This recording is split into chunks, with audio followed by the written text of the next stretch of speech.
1 2 1 2. One two one two. Mic check. Hey, can y'all hear me out there? Hey. Against all odds. Against all odds. Against all odds. Against all odds. Against all odds. Against all odds.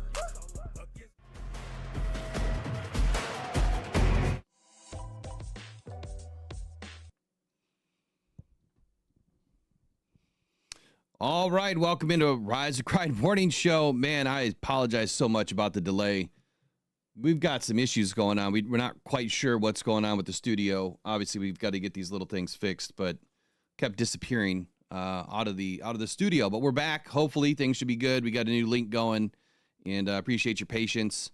So today, we're going to be talking about defensive tackles. Each and every day from here on out, we're going to be highlighting the positional groups. We've got a schedule in front of us that we're going to try to adhere to and make sure that we can discuss the draft in full, obviously getting prepared for the most exciting information in the world that happened yesterday, which is we're going to be going live from Radio Row in Green Bay. Rockhound Podcast Network has been invited, and we're going to be doing Rockhound Detroitlions, Rise and Grind Morning Show, all of it on the first night of the draft. Now, we could be there all 3 days. It's doubtful that I'm going to be able to pull that off, but we're going to make sure it happens on day one. But let me get Eric in here. Let's get rolling. We're already 27 minutes behind. I apologize. But good morning. Thank you for joining the Rise and Grind Morning Show. Eric, I think we're okay, man. I think we're okay. Yeah, I think we're going now. Okay, that's good. I know. Man, what in the world? I don't know. This Windows update the other day, it really got me bad, and it caused a lot of problems. And I see it pending, and I'm wondering if it uploaded last night, that Windows update. And I don't know if you've done the new Windows update, but I haven't. Well, mine do it automatically. So. Yeah, see, that's what I'm going to stop mine from doing, because if it updated again last night and that's why we're having these issues, then it's a problem with Windows that we can't have. So I'm going to have to spend a lot of time today with Microsoft, I have a feeling, and get everyone on board to make sure that everything's good to go.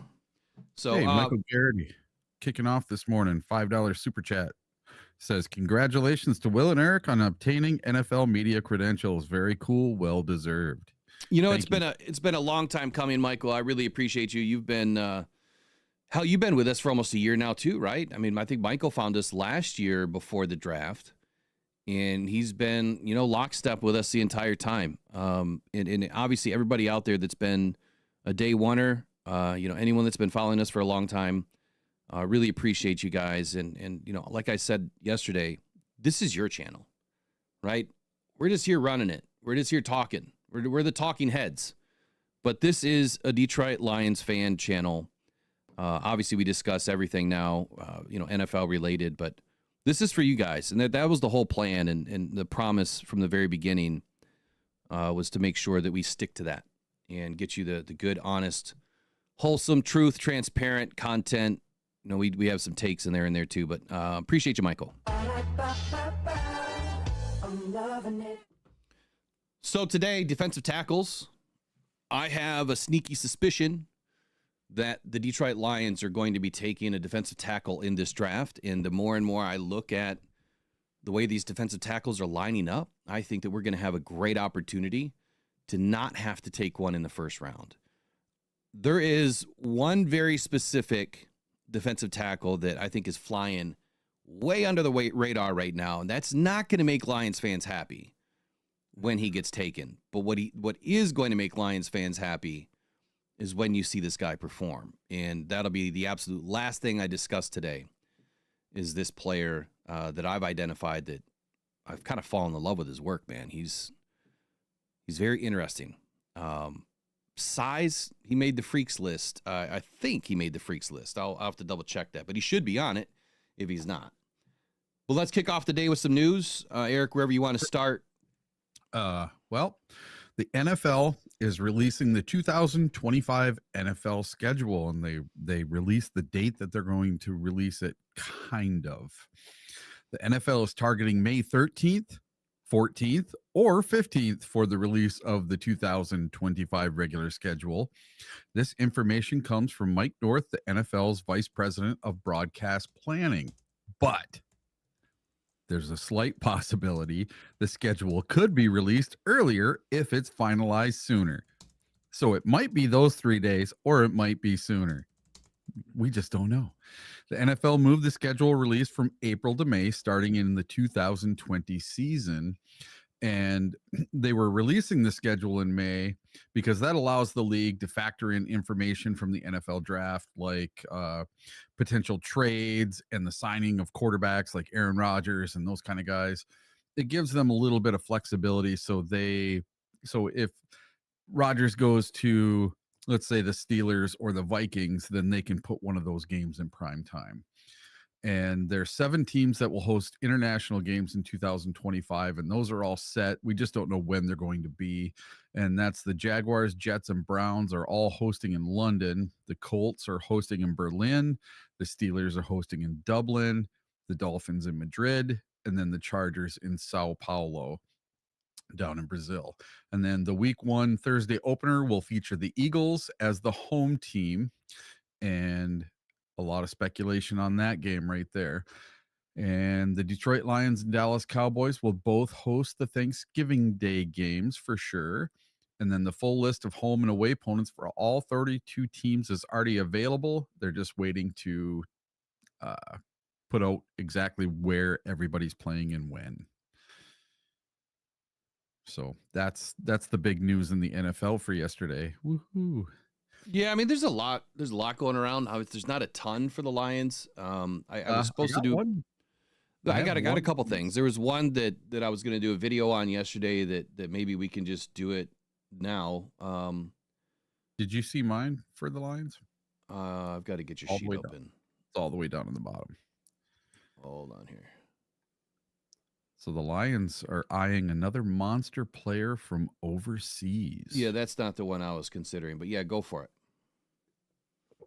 So the Detroit Lions are showing interest in Laki Tassi, a giant Australian athletic freak who is part of the NFL's International Pathways Program, or IPP. Tassi, who is Samoan, is 6'6" and weighs 347 pounds. Training as a defensive tackle at IMG Academy in Florida. He has exceptionally long arms, 34.5-inch arms, a desirable trait for an interior defensive lineman. The Lions met with Tassi at the IPP Pro Day, indicating sustained interest. Former Chiefs GM Scott Pelosi praised Tassi for his size, developmental skills, stature, and mindset. As an IPP player, Tassi would not count against the Lions' 90-man training camp roster, and they would get an extra 17th practice squad spot for him. Tassi is currently projected to be an undrafted free agent, making him a potential priority for the Lions after the 2025 NFL Draft. The Lions previously drafted another international prospect, Giovanni Manu, in 2024 and see the potential benefit in developing raw athletic talent. So there's another big guy that the Lions could possibly be going after.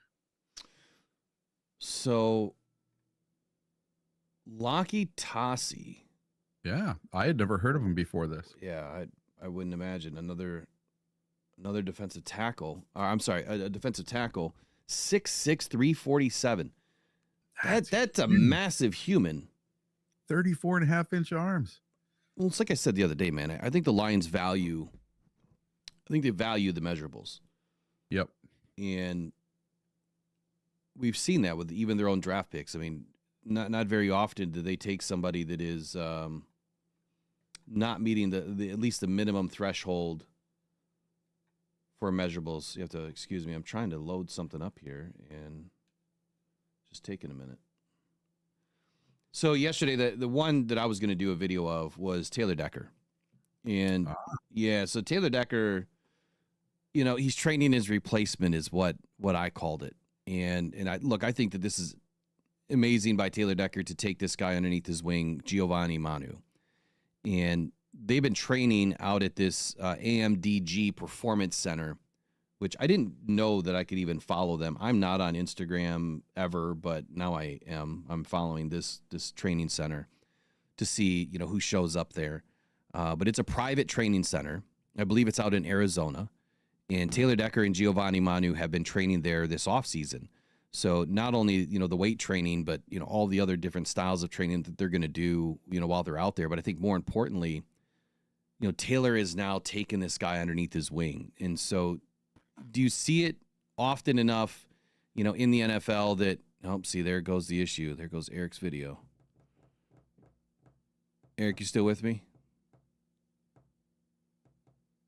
Oh, yeah, I'm still here. Yeah, we got a major delay. Shoot. 1 sec.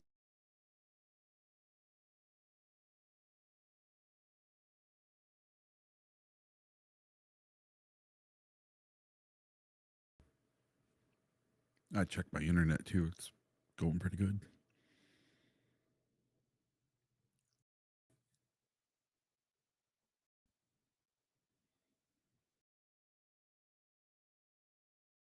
I just need to check the back end here to see, or at least watch the video to see if we're good or if we're not. Yeah.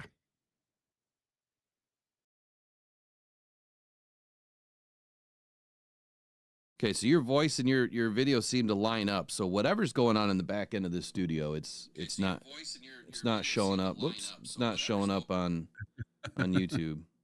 Yeah. All right. Oh, that's good. Okay. So like I was saying, he's training his replacement, in my opinion, but there's been some talk about Giovanni Manu getting an opportunity at guard.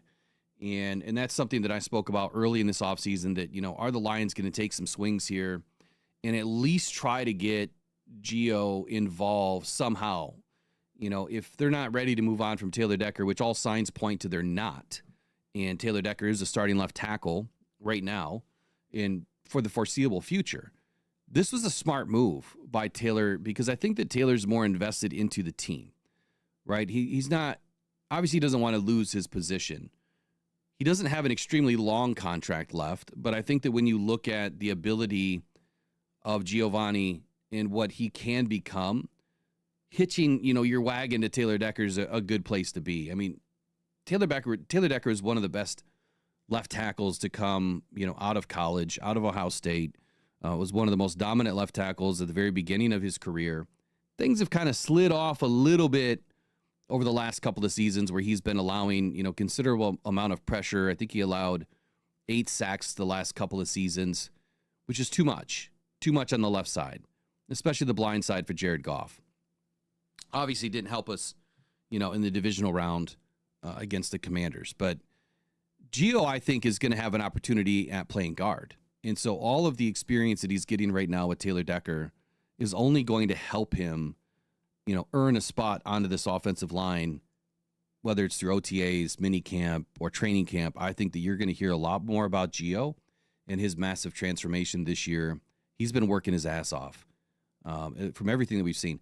Gio's 6'7", 352 pounds, and he ran a 5.0640. Like, the guy can move.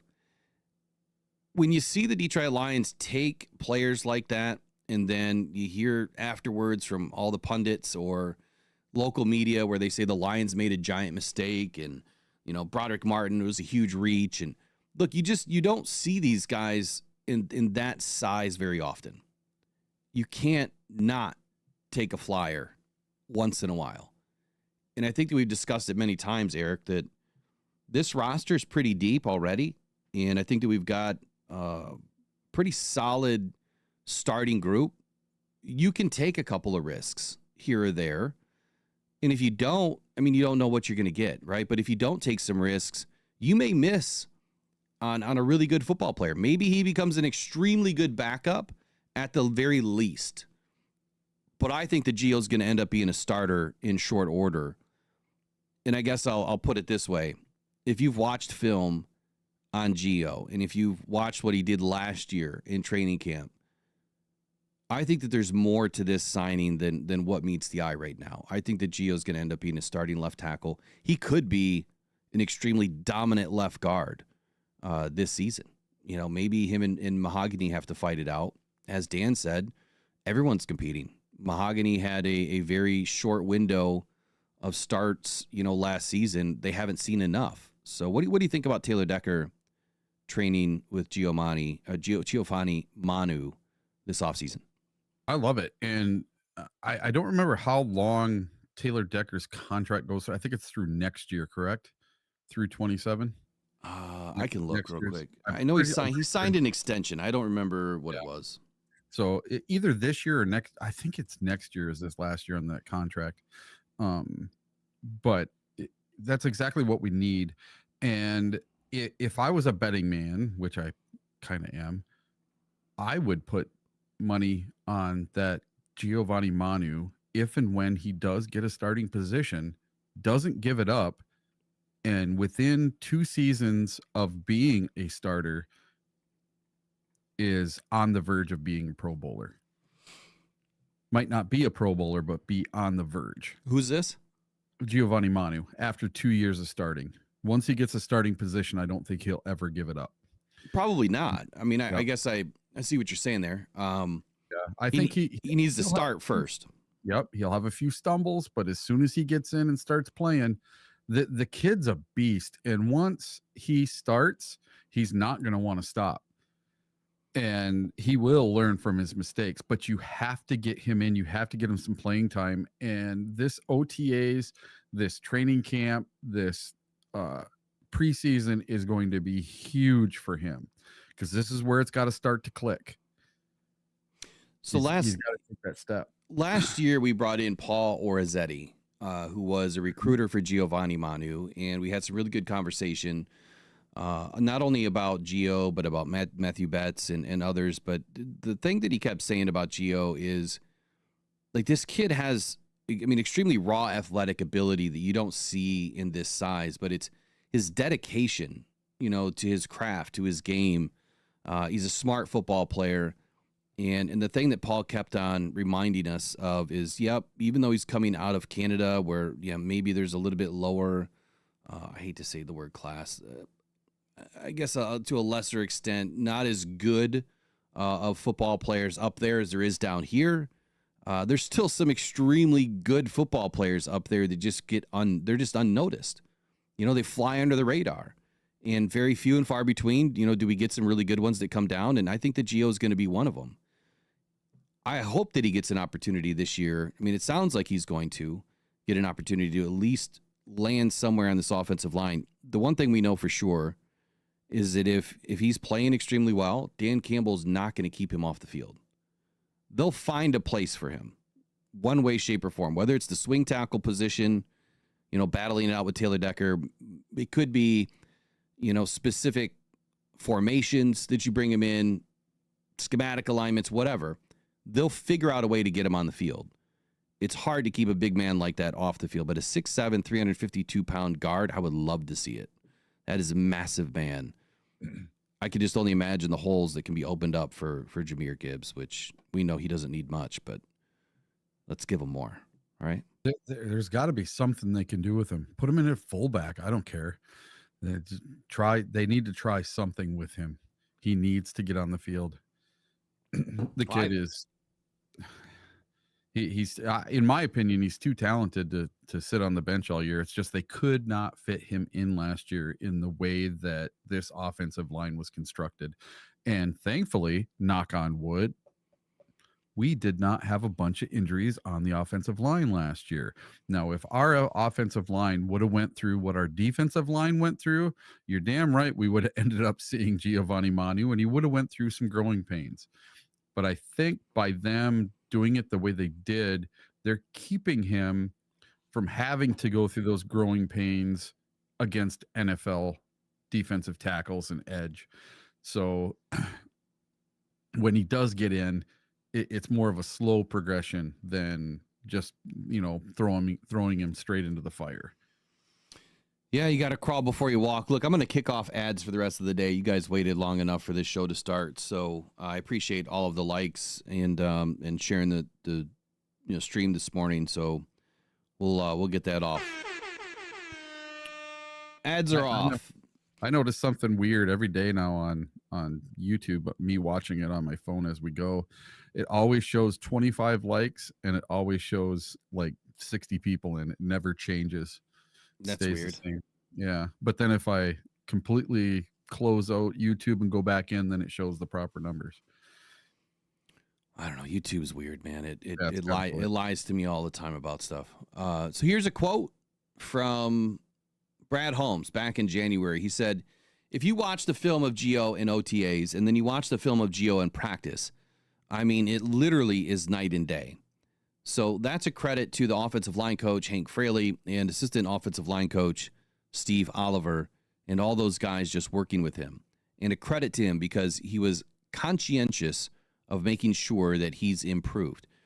Now, he didn't get a ton of time last year. You know, obviously during the season, I don't even know if he logged any snaps. I don't remember if he did or if he didn't. He was not active for a single game.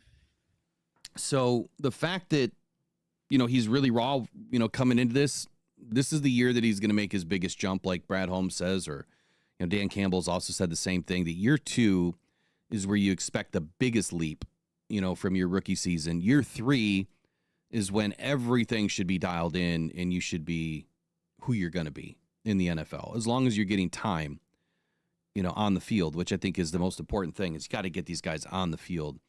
But this is a tough roster to crack. And in this draft, I think is going to be a sign of that. I've put it out over the last couple of weeks that I keep inching closer to what I think that's going to happen. I am not going to be surprised if Brad, you know, moves all of the later round draft picks to move up, and he might package some future stuff to move up. And I'm not saying in the first round. I'm not putting that totally out just yet.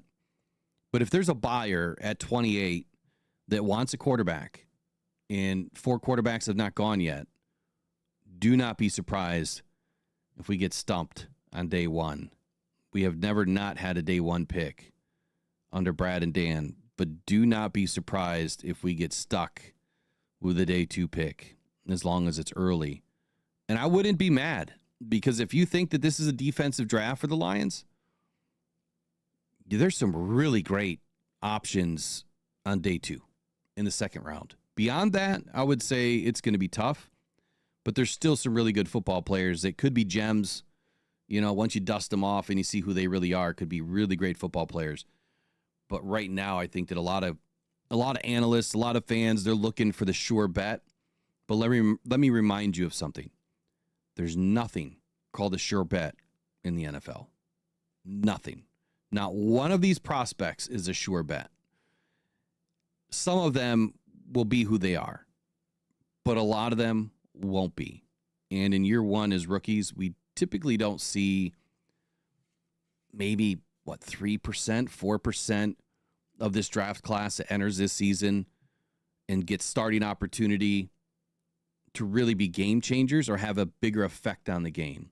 It's year 2 that you start to see that, or year 3 that you really begin to see that. So got to keep that in mind too. Like, typically, even though you're drafted in the first round, doesn't mean that you're going to affect the game in a huge way. So keep that in mind. I think that maybe, 5 or 6 guys out of the first round will probably have a significant impact on the game in year 1. But year 2, you might see, 15, 20 guys that were drafted in the first round that could have a bigger impact in the game. Be interesting to track that over the next couple of years. What else do you have? What's next? The only thing I had after that was our defensive tackle list. Okay, well, I've got one here on the Packers. Going to NFL news for just a moment. I thought this was a little bit funny that apparently Lions fans are still laughing at the Packers' most embarrassing offseason move. This was brought by Fansided. They said that the Detroit Lions have had a busy offseason, hoping to maintain a very strong foundation that they've set, seemingly guarantees that they'll be contenders annually, which, again, I believe the Lions' path right now is to stay consistent with either winning the division or just not winning the division, but still making a deep run into the playoffs. I think that's the goal every year now, is playoffs, no matter what. Whether you win the division or not, I'm almost considering that doesn't really matter, other than it's just a new flag, that we can fly every year that we won the division. I'd rather see a Lombardi trophy, so I don't really care how we enter the playoffs. We just know that really it's the 1 and 2 seed just about every year that wins the Lombardi, just about. So this goes on to say that Dan's done a terrific job, Dan Campbell, and now he faces, his stiffest challenge yet after losing both Ben Johnson and Aaron Glenn to, head coaching positions elsewhere. However, it's clear that the Lions are built for sustainable success. They should remain one of the best teams in the NFL and are now hoping to win the NFC North for a third straight season. But one of the key rivals, right, the Green Bay Packers, Eric's favorite second team, has failed to get over the hump with Jordan Love at quarterback. And one of their major decisions still has Lions fans laughing, I guess, at this mistake, which was a dramatic overpayment on Aaron Banks. So earlier in the offseason, the Packers signed former San Francisco 49er guard Aaron Banks. They signed him to a massive 4-year deal worth $77 million. And Banks will be 28 years old before the season starts and has just 43 career starts under his belt. And now he's one of the highest paid guards in the league. But man, did he have a rough time in San Francisco. And his reputation for struggling on the offensive line, I mean, it's what he's known for. So Matt Verderame, I think is how you pronounce his name, of Sports Illustrated, agreed, giving the signing a pathetic D+ grade. Here was his quote, where he says, going to Green Bay, he'll help anchor the left side while the Packers figure out the best spot for 2024. 2024 first-round rookie Jordan Morgan, who last season started just one game after struggling throughout the summer. While Banks is an upgrade on the line, he's also very expensive and comes to the Packers entering his age 28 this season without a ton of upside. End quote. Now, the point on Morgan is one important to note, that because of the versatility of the lineman, it was supposed to take one of the starting jobs by now. He just hasn't, right? You don't draft someone in the first round without the intention of turning them into a starter by year 2 at the latest. And the Packers were forced to overpay for Banks because of Morgan's stalled development after his first season.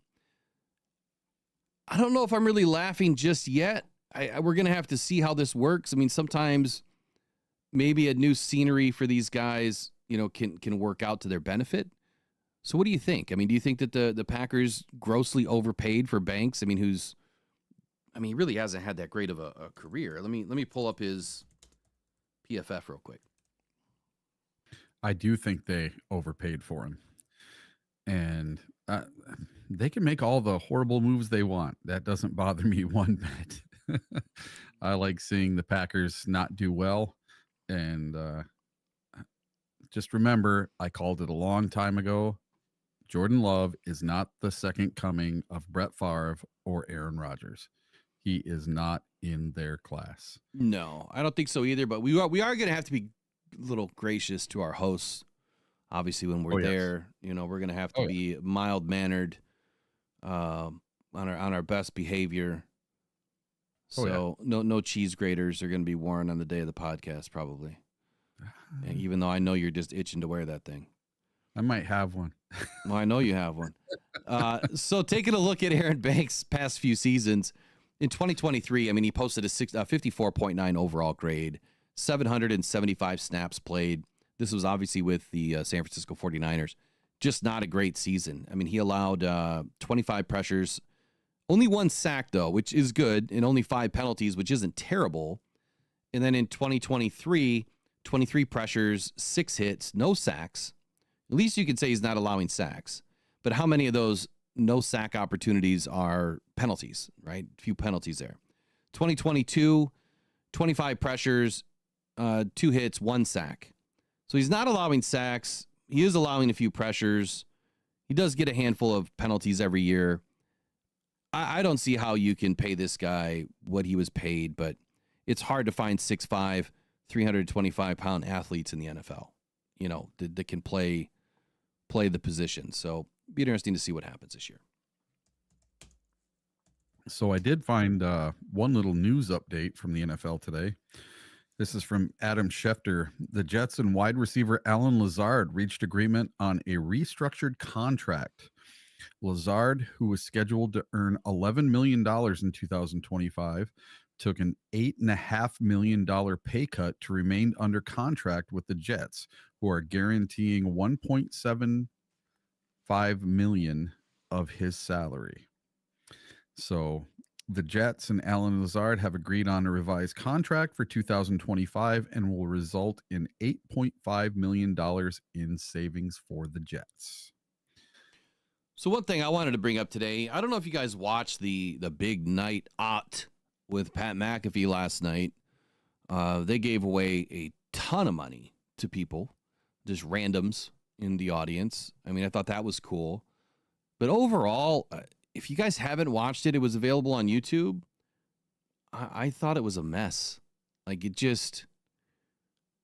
didn't seem very well put together. There was some raunchy kind of jokes or mocking going on. I mean, there was, some, you could call him a comedian, making some jokes about autism and some things like that. It's just like, it just seemed very poor taste. I was not impressed at all. And for somebody that's constantly, allegedly getting sued again for some comments that was made during the combine about an Ole Miss individual, just very poor taste last night. Like I expected better. I thought that this was going to be a much better done show than what it was. But overall, I mean, handing out $250,000 to, fans, $100,000 here, $100,000 there. I mean, they gave away a ton of money. They also donated a ton of money to some causes. That part was great. I thought that was phenomenal that, all the people that were brought into this program last night, not only did they donate what they would have received for their appearance, like Jelly Roll, $50,000 is what he normally gets for just an appearance.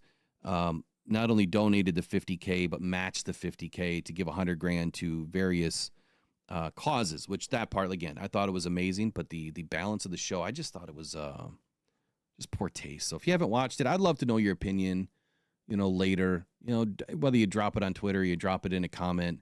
I'm interested to hear what you guys thought about it. I just think that ESPN and Pat McAfee could have done a much better job with this. Not that ESPN really had anything to do with it, but they kind of do, to a degree. Anyway, did you watch any of it last night, Eric? No, I don't even know if you want to waste your time, but not a show I normally watch.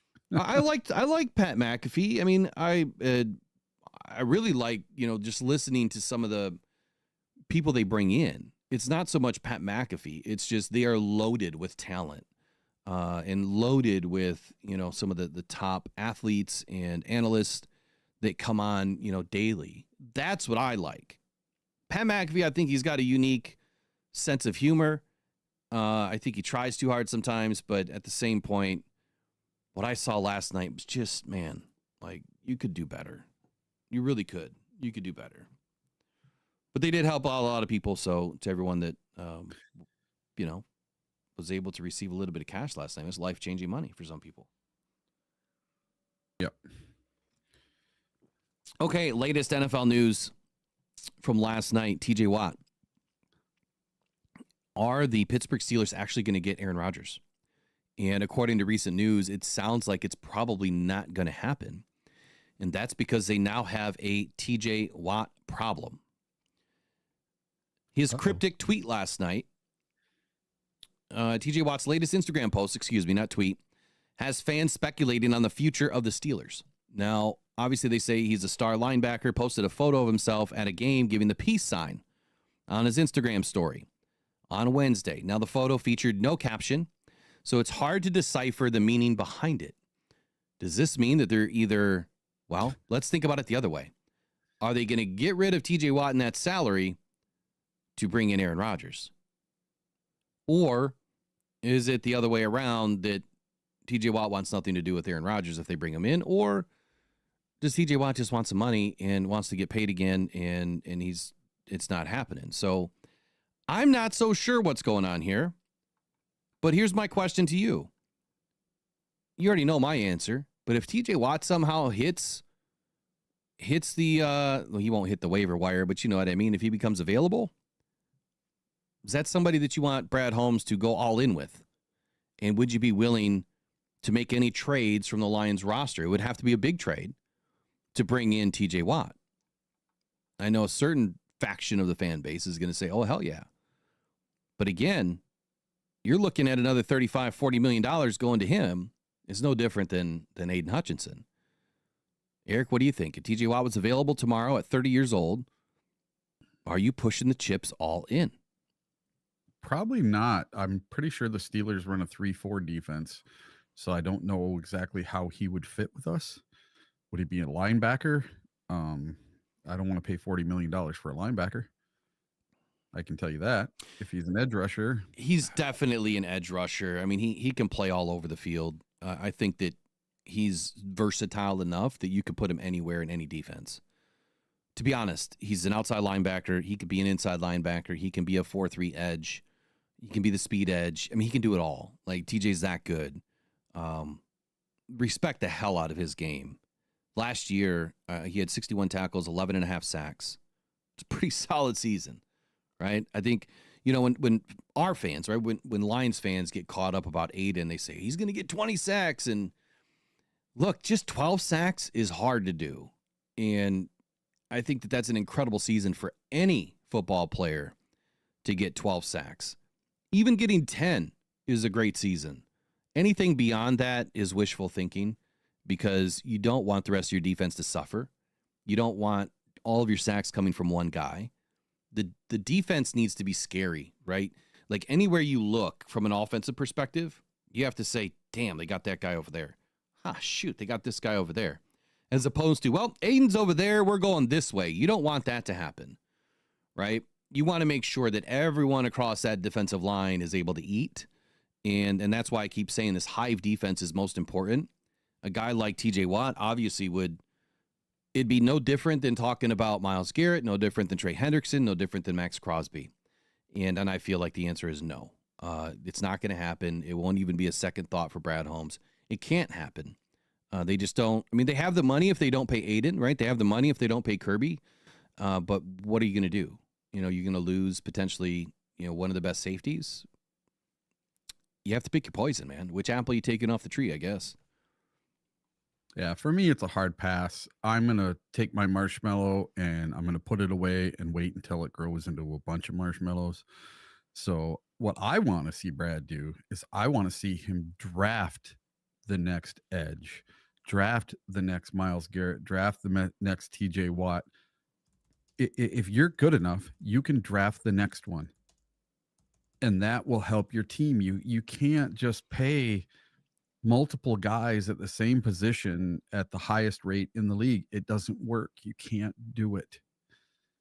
You can't have, you know, the only team that really does it is the two wide receivers for the Bengals. You know, they're both getting top money. Other than that, there's nobody paying two people at the same position top money in the league.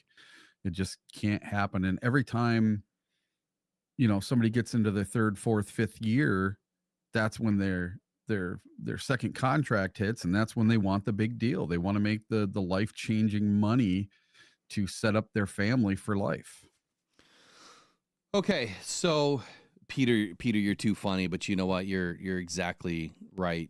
Thank you, Bob Quinn, for taking Gerard Davis in 2017 and not TJ Watt. I can't even tell you how many drafts between 2010 and 2020 that you go back and maybe that we'll do that tomorrow. We'll do that tomorrow. We'll do our projected class tomorrow, and then let's redraft some drafts, because there are so many good players that the Lions just nope, we're gonna take this guy. It's baffling, but it happens every year. You know, it happens to every team. The Lions aren't the only one, but it just seems like there was quite a few that we really missed on over the years. But all right, let's get into today's topic. So we are going to highlight defensive tackles here for the next hour. But before we do, let me give you guys a little bit of other information, especially if you are a company or if you work for a company that is looking to do some advertising. We got reached out to yesterday by an individual that watches the show, and like every year where I get a lot of requests. Where is my scene at? Where did it go? Here we go. Okay, so we're going to be doing the draft live from Green Bay round one. And if you are a company and you would like to advertise with Rockdown Detroitlions for that night, no, we're not going to charge you $30 million for 30 seconds like they do in the NFL, of course, like they do on, for the Super Bowl. But everything that we bring in goes towards Rockdown Cancer Foundation. So if you would like to do some ads, whatever it is, just contact me. You can hit up, info at Rockdown Podcast Network or mailbag at rockdown.com or just willrock@rockdown.com. Whatever email you choose is up to you. I'll get them all. And we'll be more than happy to try to throw something together for you to advertise your company on draft night. What that includes, obviously, we'll do sticker advertisement where it's going to roll about every 7 minutes. So you get a lot of CPM, right? We don't charge like everybody else does. To kind of give you an idea of what ad costs these days are, it goes by the milli. So how many clicks per thousand, right? Or however many thousand views you get. So if you set an ad budget with a company, with an agency, and you say, for this month, I'm gonna do $1,500, and their rate, let's just say, is $35 for 1,000 views. Well, if you're $1,500, that could get blown up on one video. $1,500 goes about 42,000 views at the most. So if you do a really good video, you have something that goes viral, your ad budget is blown. We do something different here, but you're going to have to find out what that is when you call me personally or you email me personally, because we're not going to give out what we do to everybody else. It's different. It's way more affordable, and it just makes sense. So reach out to us. We'd love to get some sponsors for the year and increase what we're able to do now that we have some more access. We want to make sure that we can access the things that we need to grow this show appropriately. So reach out if you know somebody or if somebody wants to do some advertising. We'll be more than happy to help you out. All right, defensive tackles. All right, we going to go 10 to 1 or 1 through 10? Don't even rank them. I mean, we don't have to really rank them right now. I think that, and you can do whatever you want as far as if you want to start 10, however you have them listed, it's up to you. Yeah. For me, I'm going to give my ranking at the very end, but I think that yours is kind of set up in a way that maybe is more national as far as what the national pundits are considering. Well, I tried not to go exactly by what all the national pundits were doing. I tried to make it just a little bit different.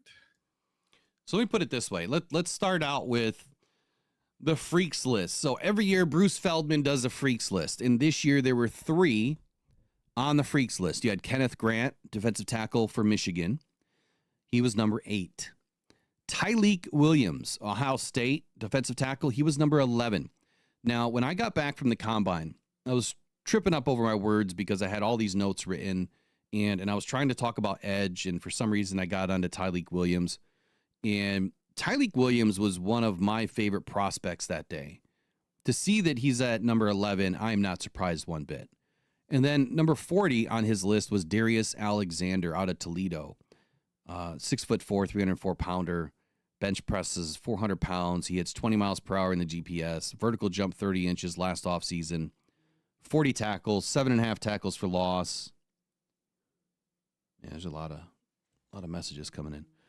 3.5 sacks and 158-yard pick 6 that he ran back.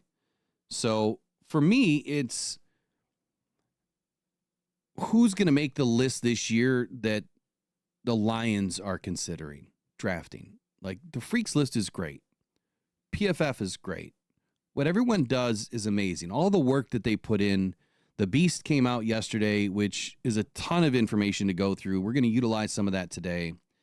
The point that I'm trying to make here is there's some amazing athletes that are not going to get taken in the first round. So wherever you want to start, Eric, let's get rolling. Well, why don't we start? Let's see. We're going to start with Dion Walker. I'm going to go backwards on my list. You're going 10 to 1? Yeah, so we'll go 10 to 1 on my list. So I'll start down here at the bottom. Man, this is a long, long list. I have a lot of information in here. Okay, so let me try to get your list open too so that I can follow along. All right, so Dion Walker. Let's just start out with Well, just give us, I guess just give us a little bit about what's on your list. Let's go with his strengths. What did you notice about his strengths right away?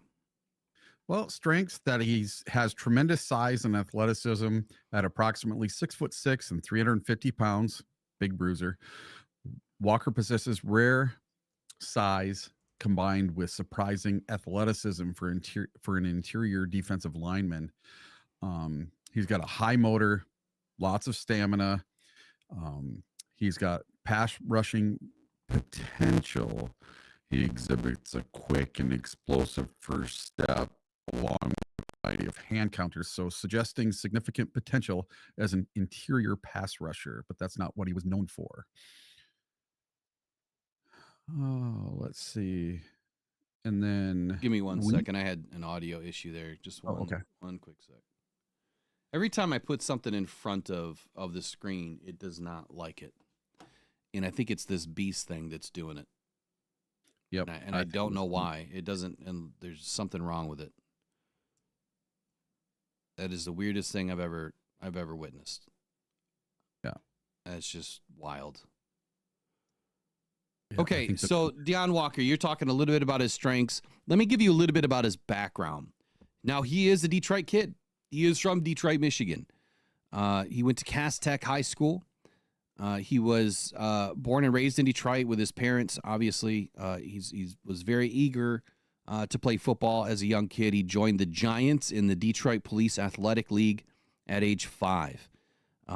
Walker played a little bit of quarterback early on, but because of his size, he primarily lined up in the trenches throughout youth football. He later played for the Raiders and the Ducks and lined up on both sides of the ball during middle school. So offensive line and defensive line production as a youth. He was also active in bowling, believe it or not, and track throughout childhood, but basketball was really his first love. But football obviously was the way to go. I mean, he couldn't control how much bigger he was getting and clearly led in the right direction of playing football. He was a 4-star recruit. He was a 36th ranked defensive lineman in 2022's recruiting class and the number 6 recruit in Michigan. Now, despite having very little varsity experience, he received his first scholarship offer from Bowling Green. After his freshman year in June of 2019, the following summer, Walker picked up a coveted offer from Michigan, followed by offers from Michigan State, Pitt, and Toledo. After his junior season, he hit the road and visited several SEC programs, which resulted in offers from Florida, Georgia, Kentucky, LSU, Tennessee, and others. His father was hoping that he would have chose Georgia or Michigan, but Walker's connections with head coach Mark Stoops and defensive line coach Anwar Stewart led him to Kentucky. First question, did he make a mistake going to Kentucky? I don't know. I mean, think about it. Would he have actually had an opportunity to play at Michigan? That's the big question is you go to these big schools, you may not have had an opportunity to play. So I would say that I don't believe that he made a mistake. I think that he got on the football field, and that was the most important thing. What do you have about for some of his weaknesses? For weaknesses, let's see here.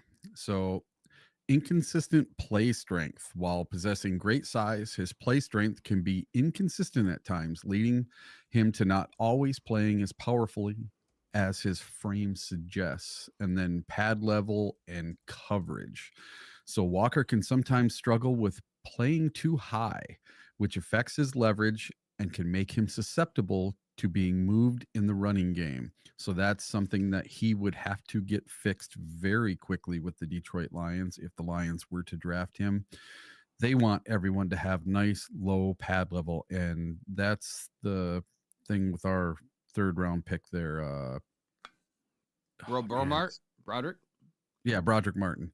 That's always been his problem. He has the size, he's got the ability, but his pad level is really high. And that's what they've been working on with him for 3 years with the Detroit Lions, is getting him down low and getting his base so he's not getting pushed off the ball every time.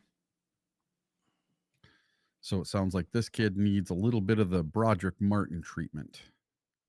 Well, shoot, I forgot to grab my notes. I'm pretty sure I have them here.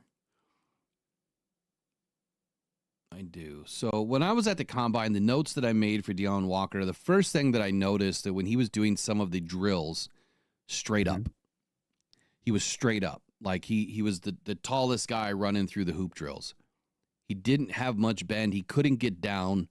Not the hoop drill. I'm sorry, the bags drill. He wasn't able to keep his, what would have been his pads lower.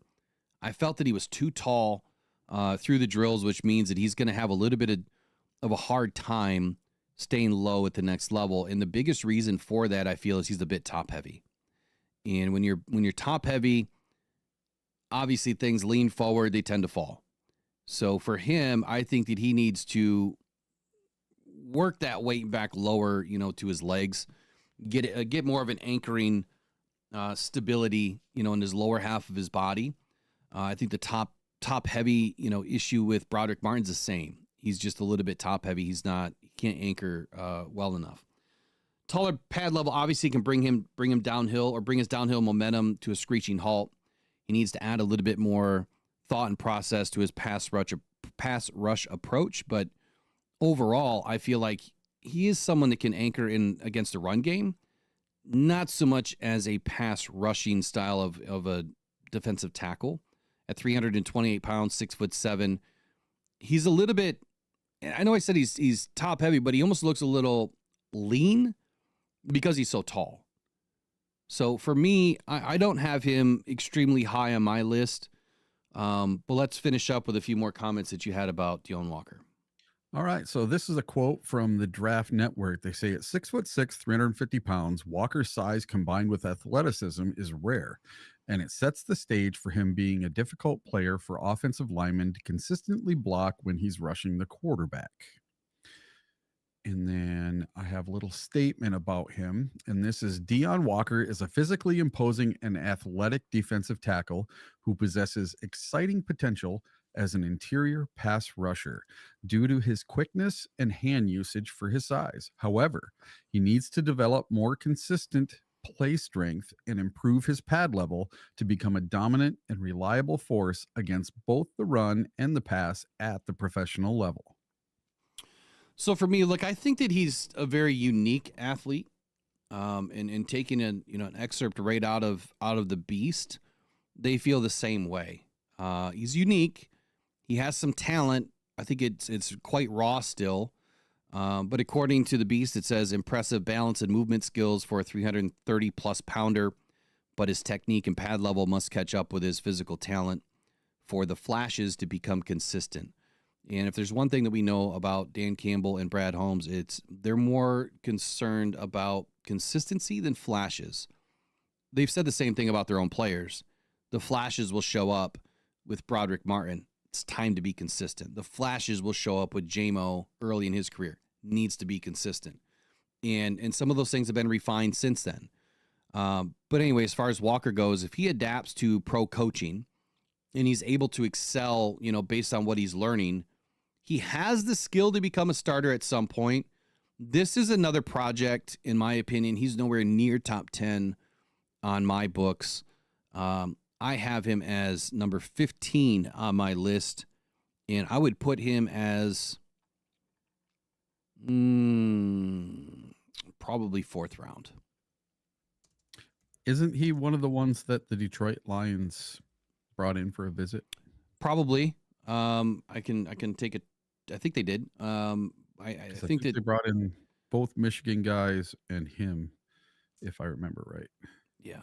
As a late, third day, I think that, that's a good option as another project, but they're not bringing the guy in like this to become a starter. No. At least not in year one. Maybe rotational, later on. Where is my list? Come on.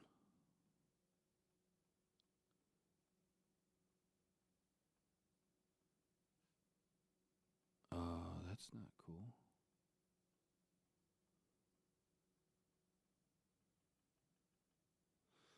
Okay. My list is missing. I'm wondering if this Windows update got me there too. Uh-oh. That's not good. It's not supposed to. I can look it up real quick though. My God. Technology, man, I swear. Yeah, it's fun, isn't it? Yeah, and I have everything backed up in a cloud too, but if you delete it or if it misses, from your main PC, it's going to get deleted from the cloud during an update.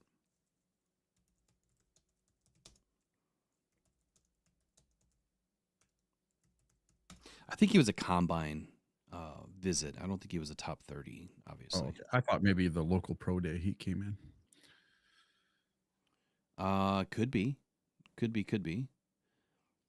Let me just. There was somebody from that went to Kentucky that came in. So top 30 visits so far for the Lions is running back Lan Larison, Isaac Tesla, Gray Zabel, Shamar Stewart, Josiah Stewart, Q Robinson, defensive tackle Tyreek Williams. I'm glad to see that name on the list. That is obviously someone that I was really high on. He's not in here. Okay. Pro Day.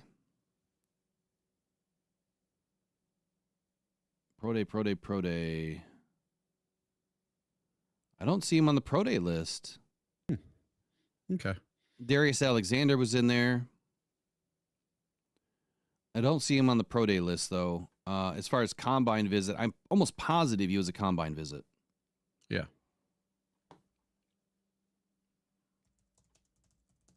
Let me just pull that up, and then I'll give you my final take here on Walker. All right. What is going on? Why is there so many messages today? Okay, so let me run through. Just go Control F. I don't even see him listed on the combine visit for some reason. Could have sworn he was there. Yeah, he was on something. Well, maybe we were on something because I don't see him. I don't know.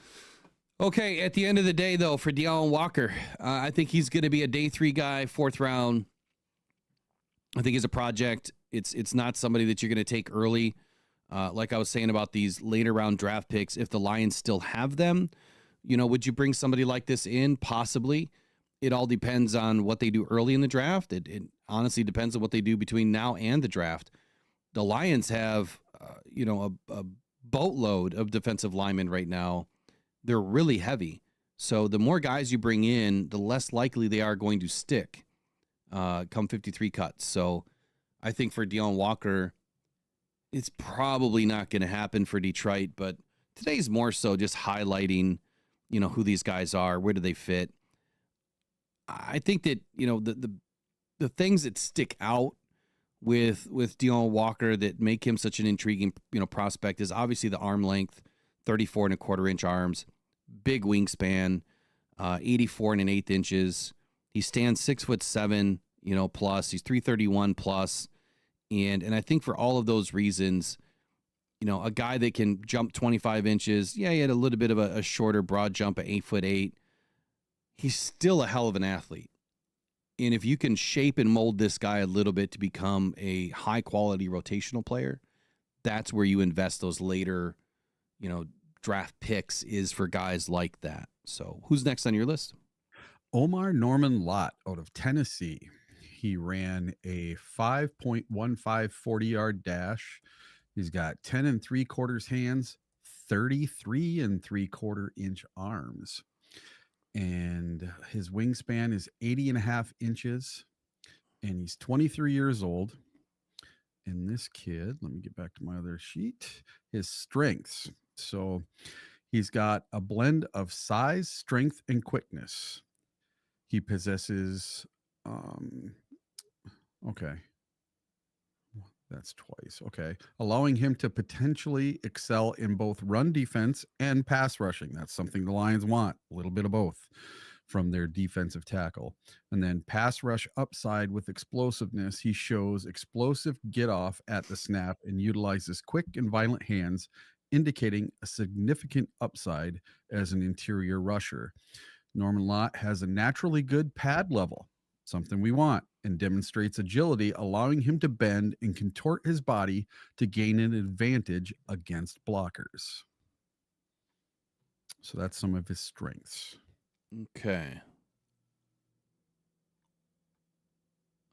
And last night I did I was practicing with the mock draft thing because I don't do it very often. And at 28, I got an offer I could not refuse. And I moved back about 5 or 6 spots. And I ended up getting an extra second and an extra third round pick that were all pretty high in the top 100. So I decided to do it. So in the second round, this is who I took. In the third round, this is who I took, was Norman-Lott. I think that Norman-Lott is going to end up having a fairly decent NFL career. It could be rotational, obviously, to start. I'm trying to find, where is he at here? He's ranked 15th on the Beast list. And just for giggles here, Dion Walker was 19. I had Dion Walker at 15, so kind of transposing here. Omar Norman-Lott out of Tennessee. They have him projected as a 3rd to a 4th round draft prospect at this point. I think that it's pretty solid information there. 3rd to 4th round. Let me pull up the information on him here. Yeah, I ended up getting him at the beginning of the 3rd, I'm pretty sure. So Omar Norman-Lott was born in Sacramento, California. Before moving to San Diego at age 2, he signed up for flag football at age 7. He played on the offensive and defensive lines throughout youth football. At age 10, his family returned to Sacramento, and Norman-Lott leaned on football as an escape from negative influences in his neighborhood.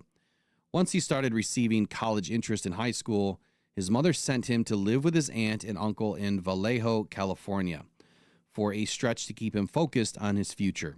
He also trained as a boxer growing up and continued boxing as a junior and senior in high school.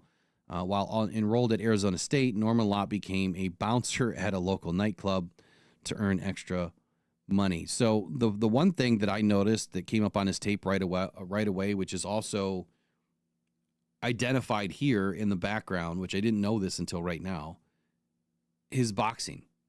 When you watch I keep wanting to call him Omar, when you watch him right away getting off of the defensive line, it's that first stab that he makes with a long arm. And I think a lot of that comes from his boxing training, which is the same thing that I said about Nick Scorton. He's been boxing with his brother. That kind of stuff shows up. You can see it translate onto the football field.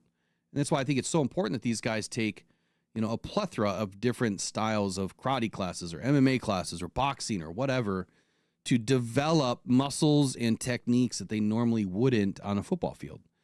And clearly it's working for him. He was a 4-star recruit coming out of high school. He was a 34th ranked defensive tackle in 2020, and he was the number 29 recruit in California. After his breakout junior season, he received an offer from Arizona State in January of 2019. He had a connection to the Sun Devils. His main recruiter, defensive line coach Jamar Cain, is Norman-Lott's uncle. He was also, I guess, the ring bearer at Cain's wedding. But he was hosted on his campus visit by wide receiver Brandon Ayuk and developed a connection with the rest of the Herm Edwards coaching staff. Before his senior season, Norman-Lott added offers from Arizona, Boise State, Texas A&M, USC, and others, but committed to Arizona State in October of 2019. He was caught off guard when Cain, who is currently the defensive line coach for the Denver Broncos, opted to take a job as Oklahoma's defensive line coach after the 2019 season. So that was his connection. That is why he went there. Norman-Lott didn't waver on his commitment, though. He stayed and then was the 10th ranked recruit in Edwards' 2020 class. After his first 2 seasons, he then entered the transfer portal. He explored some options before withdrawing and then continued to stay.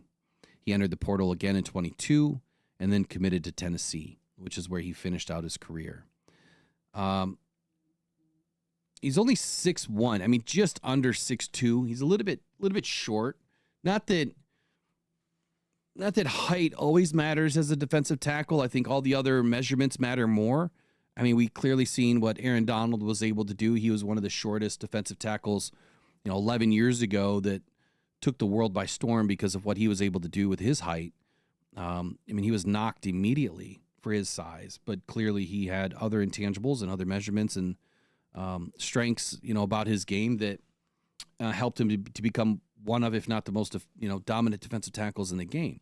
Now, I'm not comparing Lott to, Aaron Donald, but what I will say is at 6'1", 291 pounds, 10 3/4 inch hands, 33 3/4 inch arms, and a good wingspan, which puts his ape index pretty high. He has the main measurements to be a solid defensive tackle from a measurement standpoint. On the football field, he has compact energy. He has great explosion off the line. Some of the strengths listed here by the Beast Report is he will change line of scrimmage with his ability to roll his hips into contact and create movement. He erases reach of blockers with fierce clubs and swipe moves. He has a good breakout jab, which is exactly what I see in his tape, and a really good Euro step to give blockers the slip. He's able to bench press himself off bodies with upper body strength, and he has impressive redirect and range to chase down plays from the line of scrimmage. Now, we don't have any 40. We don't have a 3-cone. We don't really have anything to gauge his true agility on, because he didn't do anything. A lot of players this year didn't do anything. Back at his pro day, though, he did run a 5.15, but he didn't do anything at the combine. 5.15 with a 10-yard split of 1.83. The 1.83 is not great. He plays faster on the field. What else do you have on Mr. Norman-Lott? Well, let's see here for weaknesses. So the run defense needs some improvement. Multiple sources note that Norman-Lott's run defense is currently a weakness. He can struggle against downhill runs and lacks the size and length to consistently hold up against power. And then at times, Norman-Lott can struggle with balance as a pass rusher, operating on the edge between intensity and losing control. And then I got a quote about him. It says, Omar Lott possesses a nice blend of size, strength, and quickness that allows him to flash dominance in both the run game and as a pass rusher. And that's from the Draft Network. Just need to get signed in real quick. There's some other things I wanted to show.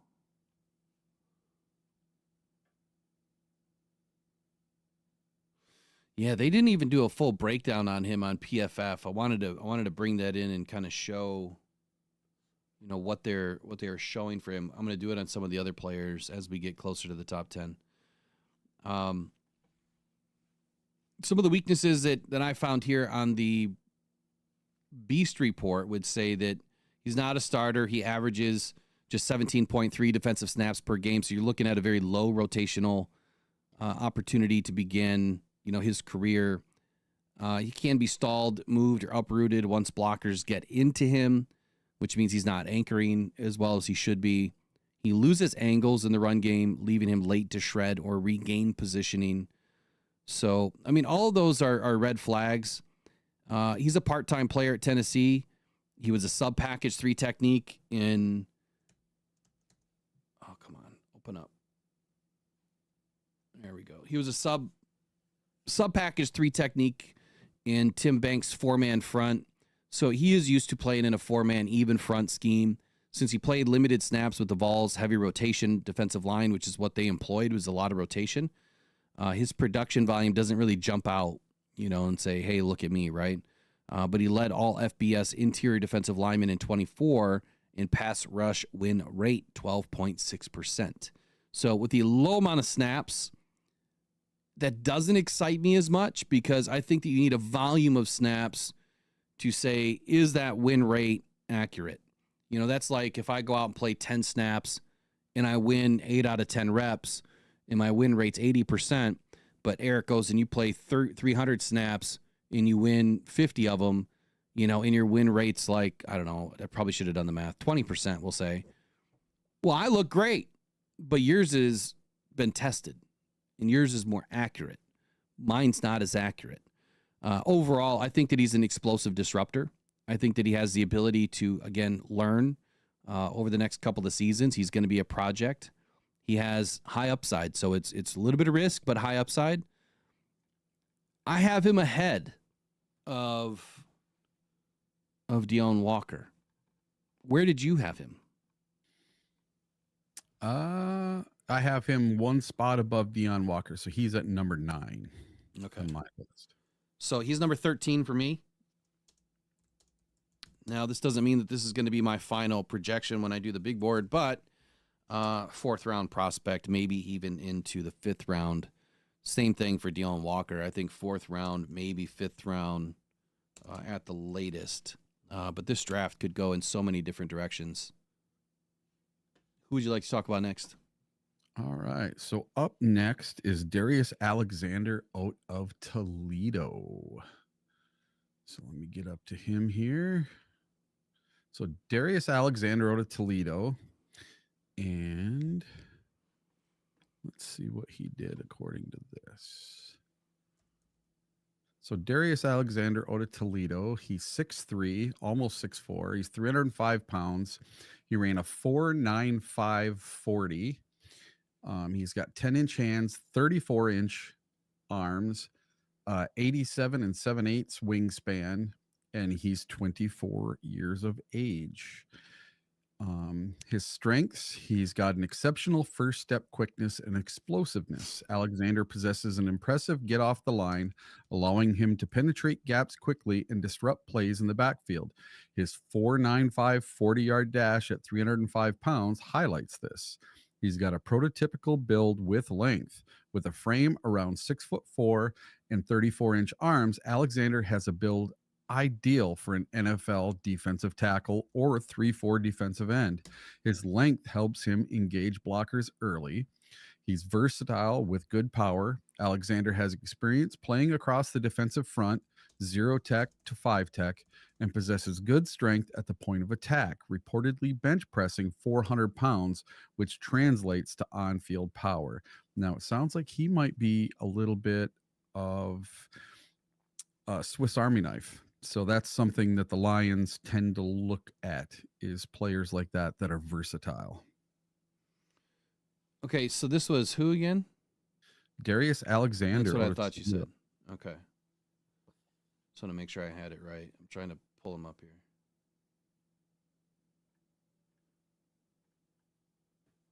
Come on.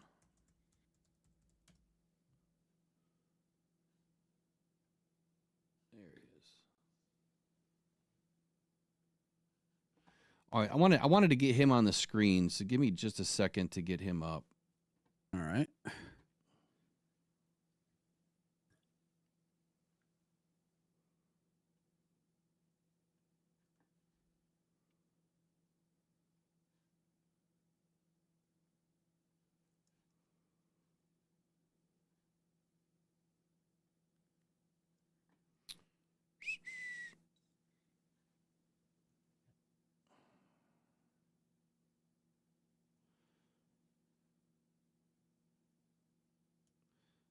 What do we got going on in the chat? Oh, hold on one second. I was replying to something. Let's see.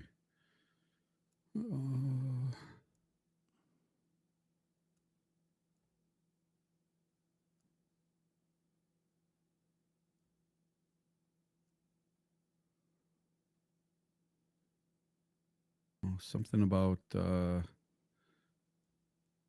Will Johnson news. Oh, what's going on with Will Johnson? I don't know. They're saying, is he the one that couldn't work out the other day? He's the Michigan corner. At the pro day? I think he's the one that couldn't. Yeah, 2 weeks out. He's going to be the freshest thing in anyone's mind. Must have a good agent. So he's working out Monday in Ann Arbor, from what Trace heard.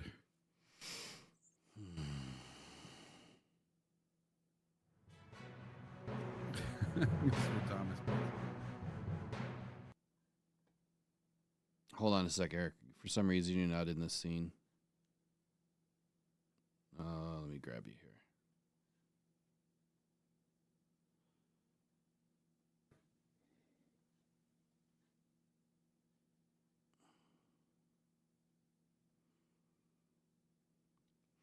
Okay, so it's really small. I apologize. I don't know why I can't make it bigger today, but deal with it the best we can. Mm-hmm. So last year, he had a 90.1 overall grade. Run defense grade 90.3, pass rush 12.9% win rate. When you look at where he identifies most, it is the B gap, which the Lions obviously look at, the B gap as their primary gap for defensive line needs right now. So he does project obviously as a possibility for the Detroit Lions. Now, as far as his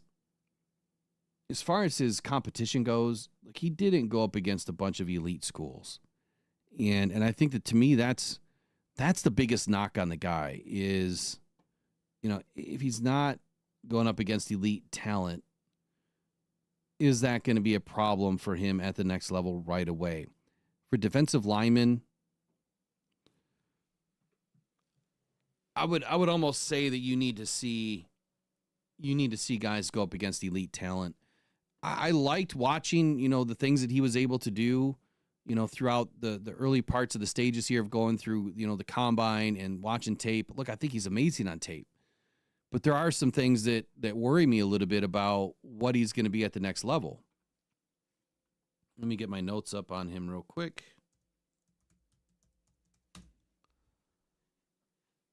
Oh, this thing is all over the place.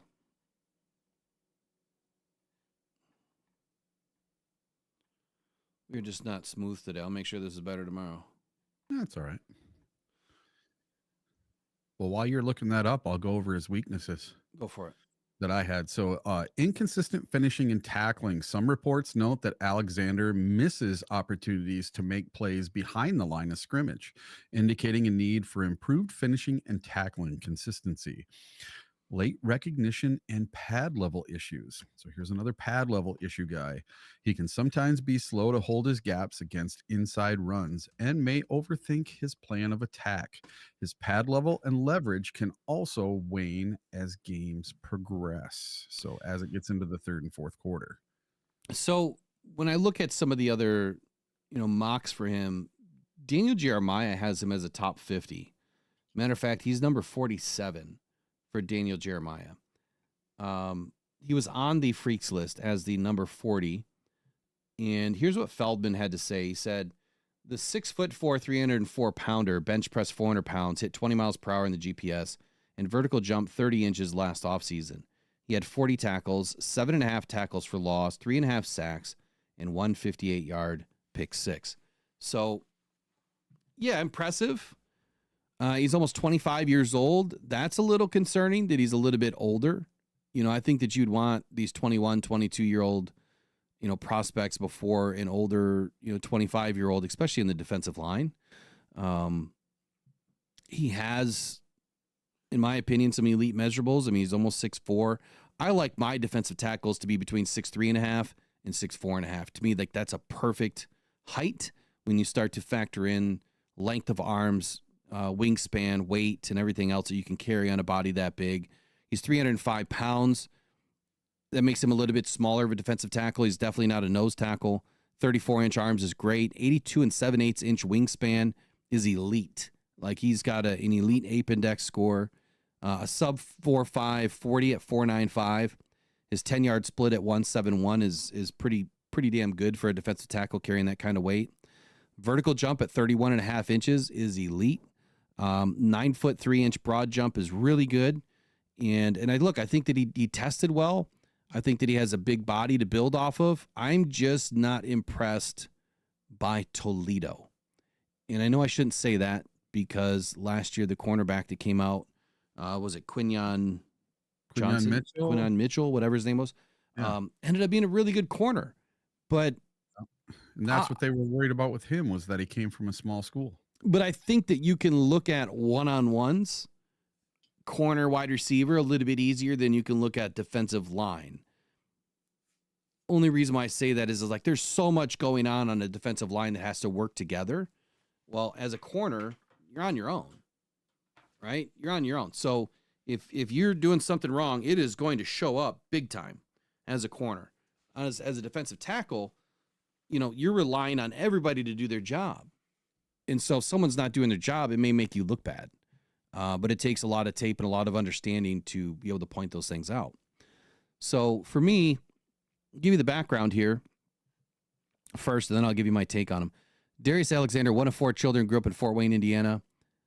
He played defensive back at Division II Anderson as a freshman in 24 before entering the transfer portal. Hold on here.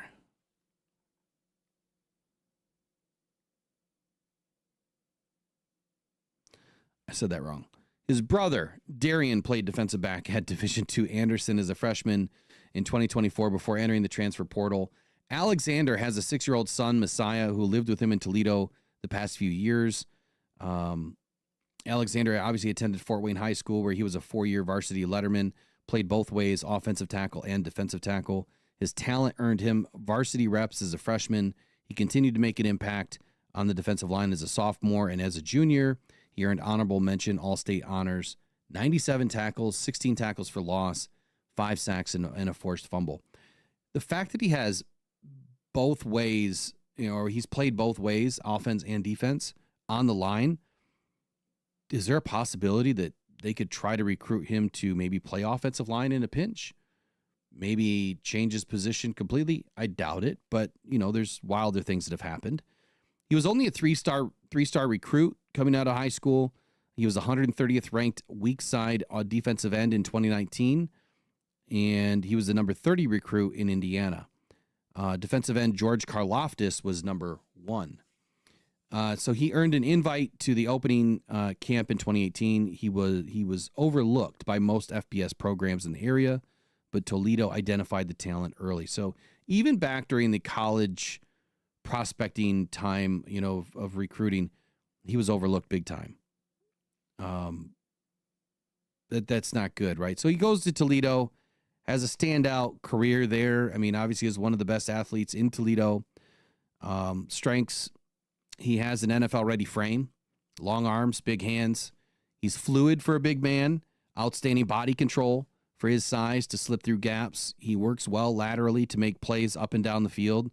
He shows basic understanding of how to lock out and leverage blocks. He uses force, tugs, and rips to cross the faces of blockers. And he sniffs out screens and plays early. He gets alerted early to those things. So those are the good things. The bad things is, again, he finds himself too upright. I think you said the same thing about his pad level being a little bit too high. He has average contact strength to battle through blocks. He's a rangy tackler, but he'll leave some production on the field when he plays too hot, meaning he's getting too aggressive.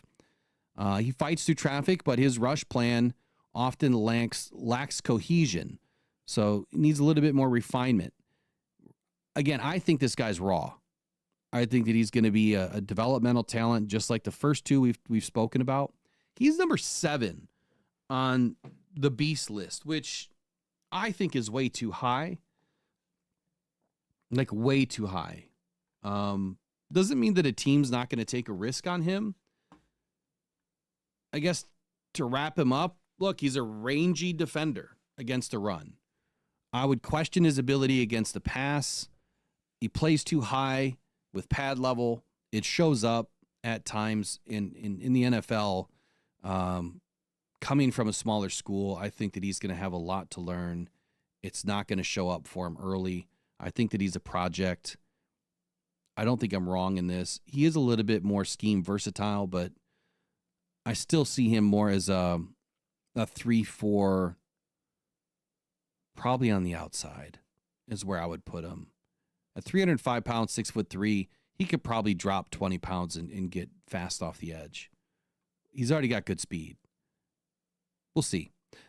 Dane says that he projects best as in an attacking role, reminiscent of Leonard Williams. Grade on him was 2nd or 3rd round, number 61 overall. For me, yep, I don't have him that high. Go to my list. Darius Alexander, number 11. Just outside. I'm going to put him at the end of the 3rd. And I think that he's going to get a little bit more attention than Omar Norman-Lott or Dion Walker, simply because he's an absolute athletic freak. But he's someone that is going to require, I think, some development for a longer period of time. Man, it's already 9:50. Jeez, oh, Pete. Mm-hmm. End of the 3rd for me, 4th round pick. I told you this was going to take a long time. I just got to quit talking. Let's get to the next one. All right. Number 7, Alfred Collins out of Texas. And some of his strengths are superb run defender. That's something the Lions really like. Collins excels as a run defender, providing very difficult to move off the line of scrimmage and consistently holding his ground against downhill runs. He's got strong hands and block shedding. He possesses strong hands that allow him to effectively engage and shed blocks, often disrupting runs in the backfield. He's versatile and athletic. Collins has the athleticism to play in various techniques across the defensive line, showcasing the ability to line up as both an end and a tackle. Once again, there's another Swiss Army knife for the Detroit Lions. Alfred Collins, I don't even know. I don't understand how he's ranking so high right now. Just a quick background on him. He's the second of 4 children out of Bastrop, Texas. And he was born outside of Austin. His mother teaches math. He played college basketball at Texas. Collins' older sister, Kennedy, has 1,000 career points at Cedar Creek High. So this is a family of sports, athletics. His cousin, Trent Brown, is a 10-year NFL offensive tackle and has played for the San Francisco 49ers, Patriots, Vegas, and Bengals. So Alfred Collins clearly has the pedigree, right? He has the bloodlines, if you will, to become the next NFL athlete in his family. He was a 4-star recruit. He was the second-ranked strong side defensive end in 2020, just behind the first-rounder Miles Murphy. He was the number 8 recruit in Texas. He was the number 63 recruit nationally. Alfred Collins, I mean, he checks a ton of boxes here. Combine measured 6'5.5", 332 pounds, puts him in that nose tackle position, 10-inch hands, 34 and 5/8-inch arms, big wingspan, 85 inches. I don't have any measurements or agility scores here outside of that. He did have a vertical jump at the combine of 26 and a very small broad jump at 8 foot. That's really short, but maybe for a 332-pound man, it's not as short as some may think. Some of his strengths: broad frame, uses a wide base. He's able to anchor well, good body control, agile-footed for his size with the tools to play multiple gaps or flatten down the line. Elite tackle to missed tackle ratio, 55-2. So for every 55 tackles this guy makes, he only misses 2. That's incredibly good. Very mature play recognition, which means his vision, awareness, everything of what's going on, very, very good. Durable, played 64 out of 65 games over the last 5 years in Austin. Few weaknesses: comes off the ball and will struggle to get underneath blocks, playing a little bit high. Leggy, has a high center. He disrupts his ability to quickly change directions. So high hips, right? High backside. Plays hard, but too much wasted movement in his hands trying to wrestle free. He's not consistent in his explosion, and when giving chances to rush the passer, his moves lacked efficiency. I think all of these weaknesses are teachable, coachable. Outside of the high backside, high hips, not much you can do there about changing the position and trying to get underneath, some of these offensive linemen a little bit better. He was a 1-year starter at Texas. He played nose tackle in defensive coordinator Pete. I'm not even going to say his last name in the front there at Texas, although he saw most of his snaps in 2024 over the B gap, which again, I'm going to highlight because that is a Detroit Lions need, is the B gap. Highly recruited out of Austin. Where does he land? I think that he's still in the mix of probably a day 3 guy. Mm-hmm. What else did you want to finish with? And then I'll give you my final. Just that he's got some inconsistencies in the pass rush. So while showing flashes, Collins lacks consistently developed pass rush plan, often relying on his physical traits rather than refined techniques. and he's got high pad level at times. So Collins can struggle with a high pad level, which can hinder his ability to gain leverage and impact his bull rush effectiveness. Now, here's a quote from Walter Football, and it says, Alfred Collins is a superb run defender. He can't be moved back. Strong to shed blocks, athletic to make tackles out of his gap, superb lateral anchor, hard to move at the point of attack, holds his gap, absorbs double teams, very tough, and plays hard. And that's from walterfootball.com. Okay, let's bring this in here. So this is his PFF scores. Now, obviously, he had a few really good opportunities to showcase what he's all about.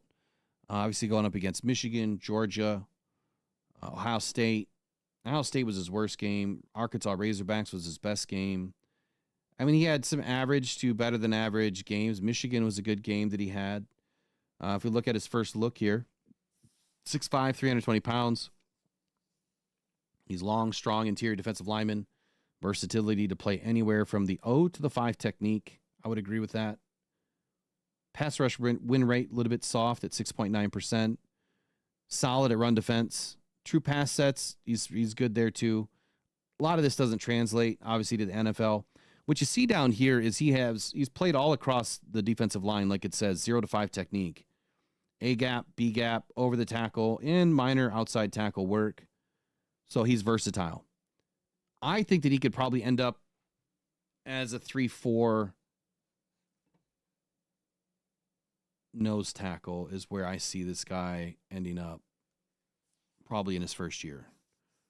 332 pounds. I mean, it's kind of hard to put him in a 4-3 scheme. I mean, he could be. I mean, it's like DJ Reader, right? I mean, it's just a bigger DJ Reader. I have him at number 9. All right. Where do you have him? I finally got one that cracked your top 10, and that was number 7 for me. Number 7. I have him 3rd round. I don't even have him anywhere else. I have him firmly planted in the 3rd round. I think that someone's going to take a shot on this guy on day 2 for sure. All right, who's next? All right, TJ Sanders from South Carolina. Now we're cooking.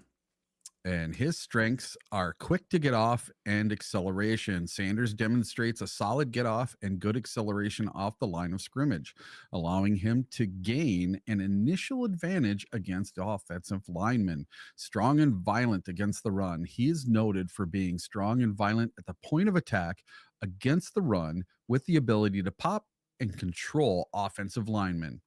His versatile alignment. Sanders has experience playing in various alignments along the defensive front, from a 4 technique defensive end to nose tackle, showcasing his adaptability.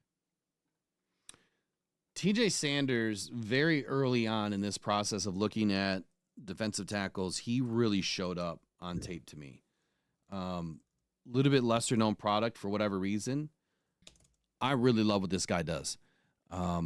South Carolina, I mean, they just had an immense amount of athletes along that defense. Let me go through his background real quick. He was one of 4 children to grow up in Marion, South Carolina. His younger brother played football at Marion High School, and then redshirted in 24 as a cornerback at Appalachian State. You University of Michigan fans know who that is really well.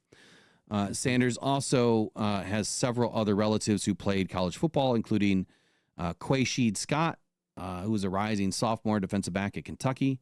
Sanders played basketball in elementary school, and then it became his go-to sport. He played rec football in middle school, primarily on the offensive side of the football, but wasn't feeling it and decided to quit to focus on basketball. Now look where he is. He attended Marion High School, where he was a 4-year varsity letterman in basketball. As a junior forward is when he earned all-state honors and led the program to 2019-2020 regionals titles, averaging 18 points a game.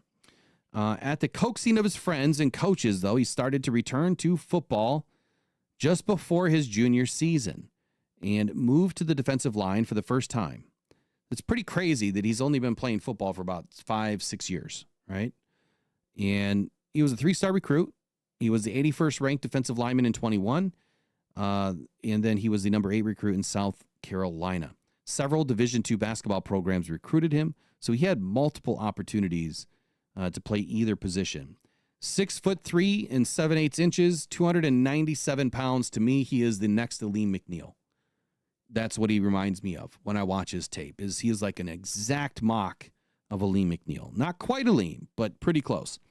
33 and an eighth inch arms. He's right on the cusp of meeting the arm length for me. I love it, a little bit longer, like 33 and a half or better. But the wingspan at 80 and 7/8 inches makes up for some of that. No 40 at the combine, but he ran a sub 5 at a 4.95 at the pro day. And his 10-yard split, get this, 1.67.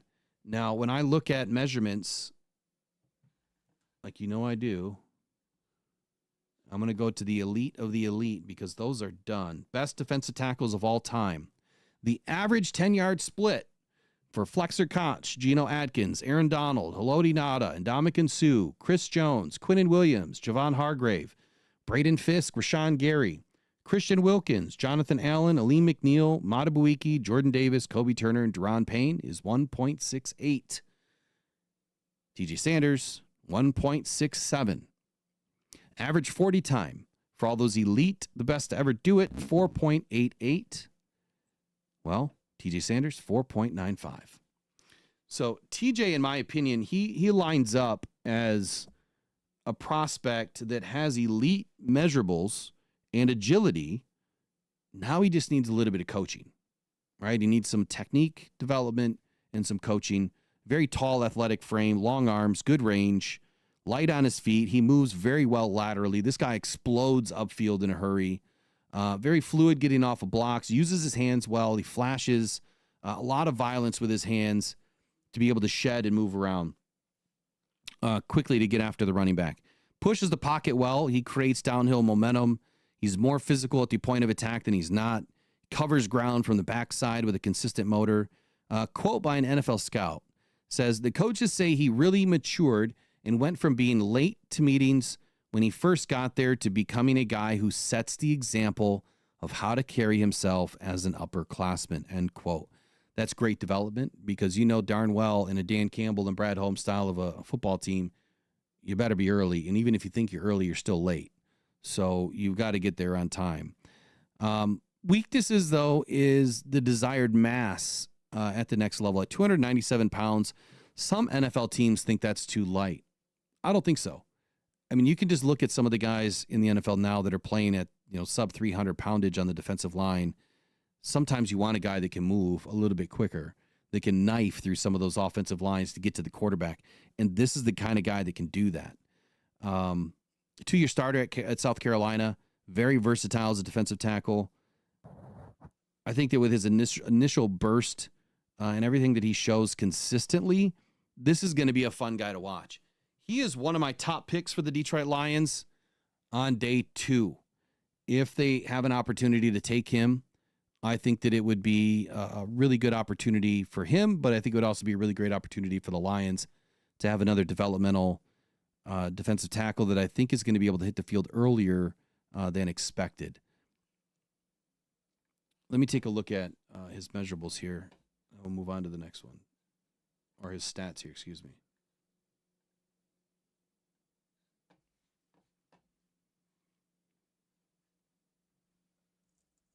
Go ahead, Eric, with anything else you want to close on with him.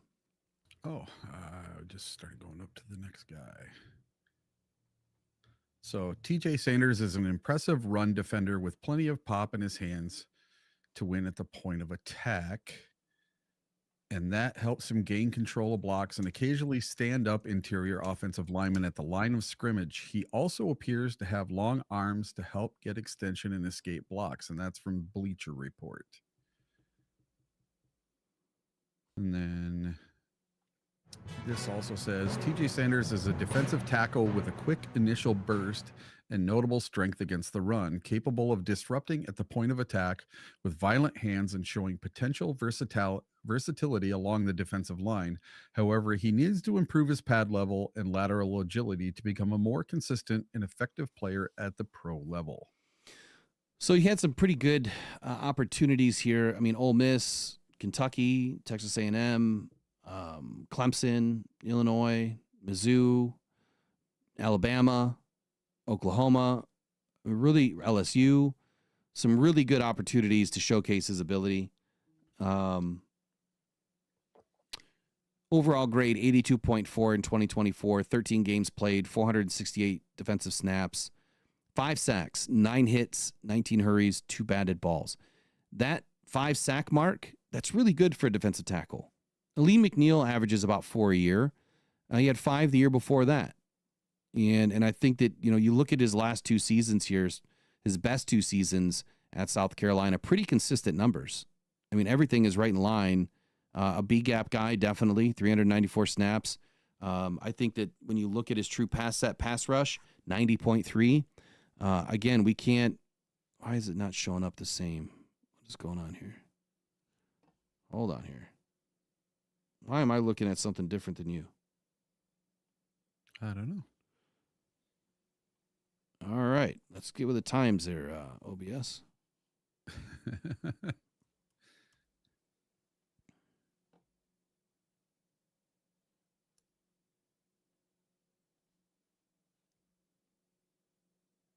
Okay. Anyway, now you can see it. 90.3 true pass set rush grade. That's really solid. 12.6% pass rush win rate. Really solid. I love what this guy does. Watch his tape. I wish that I could highlight more, but obviously YouTube doesn't like it. So until I can get things cleared, I'm just going to have to deal with it. TJ Sanders, where do you have him? I had him at number 6. Wow. That's a pretty big jump. Let me see if he's been brought in yet by the Lions. So top 30 visits. I do not see him. Local day visits. I don't know if he qualifies for that. I don't think so. No. Don't think so. There's Darius Alexander. He was there. Local day. Combine visits. I'm pretty sure they met with him at some point. I need to go back and find my list. It really broke it down nice and clear. So Gina just did a $10 super chat. She says, just wanted to say thanks for all the work you guys put into the streams, and F cancer. Appreciate you. Appreciate you a ton.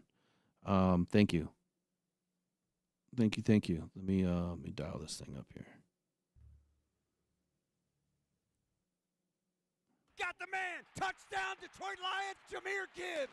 The Lions roll the dice on 4th down and come up big. So I think the big thing with TJ Sanders that you're going to notice on tape, big run stuffer, great against the pass. I'm good with his weight. If anything, he's going to tone down and muscle up over the next couple of seasons in the NFL. I think this guy is going to be an extremely solid run defender, but I think he's going to be able to get after the passer. I have him mocked or comped like in Ali McNeil, and I put TJ Sanders as my number 5. All right. And I have him as a second round guy at the very latest, early 3rd. All right, who's now, next? Speaking of Ali McNeil, I think it was Trace put a picture in the Voxer chat of Ali McNeil, and boy, he looks skinny. He looks like he's lost a bunch of weight, but he's working out again. All right, my number 5 is Derek Harmon from Oregon.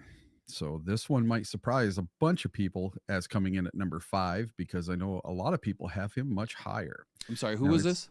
Derek Harmon from Oregon. Okay. So his strengths, he's stout and powerful interior defender. Harmon is a strong and powerful interior defensive lineman who excels at locking out blockers and maintaining gap integrity, making him a reliable run defender. Versatile with long arms and heavy hands. He possesses long arms and heavy hands, allowing him to win leverage battles, and is versatile enough to line up in multiple spots across the defensive line in both odd and even fronts, something that the Detroit Lions look for. Quick processing and disruptive potential. Harmon processes blocking schemes quickly and he has the ability to disrupt timing in the backfield with quick reads and decisive movement. He also flashes pass rushing potential, and in 2024 with strong rip and arm over moves. So he's got a few moves, not just the one like, Hutch has the spin move. He's got a strong rip and arm over move. So this kid is getting a lot of talk. I've seen him to the Lions at 28 in quite a few mocks, actually. Yeah, I just don't see that happening. But hey, we've been surprised before. Mm-hmm. I don't see it happening though. Derek Harmon, when I watched some of his tape, it's like a tale of two stories. It's two different movies that I'm watching. It's like 1 minute I feel like the guy has it. The next minute it's like, what just happened? He's all in on the play 1 minute. The next minute I feel like he's just kind of there. And I like a guy that goes all out all the time. I mean, you can't deny, a guy that's 6'4", 313 pounds, 10 3/8 inch hands, 34 3/8 inch arms, big wingspan. I mean, he checks all of the measurement boxes. He ran a sub, 540 at 4.95. 10-yard split was really good at 1.74. So you can't deny all of these things, right? I think that he's really good at everything but tackling. His tackling is terrible. Matter of fact, I think he rated 39% as a tackling grade. I had him 2 out of 5 in my sheet. Tackling 2 out of 5, just not good. What makes him impressive to I think most people is he faced constant double teams in the run game, and I think that he was able to provide some dominance at the time, that he was getting double teamed. I think that he was adept at being able to try to at least shed one blocker to try to get to the running back. He didn't win all the time, but he did face a lot of double teams. So I'm going to give him credit there. Penetrating gaps is what he's good at.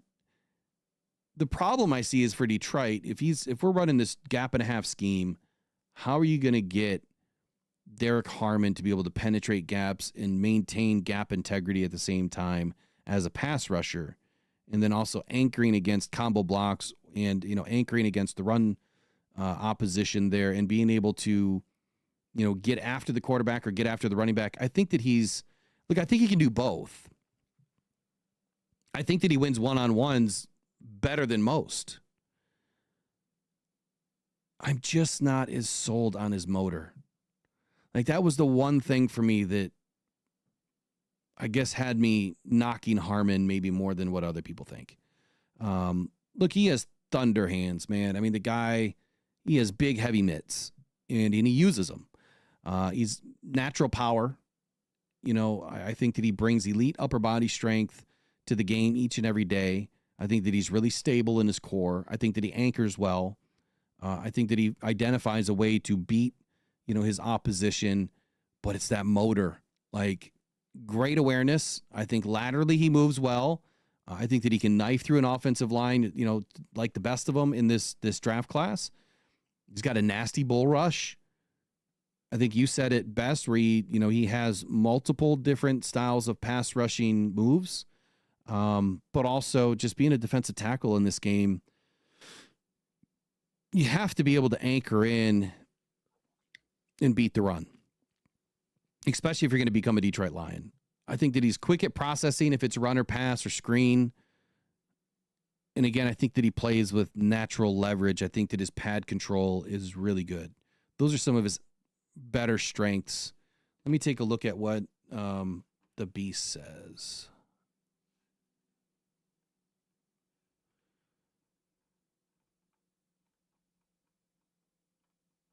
So the Beast has him as number... Wow, I'm still going. Is he number 3?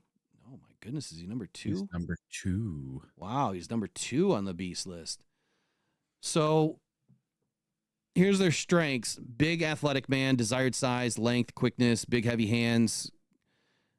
Heavy guards struggle to match his lateral agility. See, I see some of that stuff too. Upper body strength and physical swipe. Rip moves, gives him access to gaps. Finds wrists, arms of blockers and throws them away. See, I've seen all that stuff. And then I guess it's like I should be more impressed by it, but dodged effort is his calling card when chasing. Not sure what that means. Weaknesses, below average finisher and must become a better tackler. Yes, his tackling is terrible. Throws the kitchen sink at blockers and is still learning how to efficiently streamline his attack. More consistent pad level will improve his anchor. I could agree with that, but I think his pad level is pretty good. Too many undisciplined penalties on his 2024 tape. Roughing the passer, unnecessary roughness, hands to the face. Okay, that's a big concern, but I'd rather have him be aggressive than not be aggressive. He arrived at Michigan State as a 350-pound freshman. Conditioning will be key. There's some big differences between his Michigan State tape and his Oregon tape.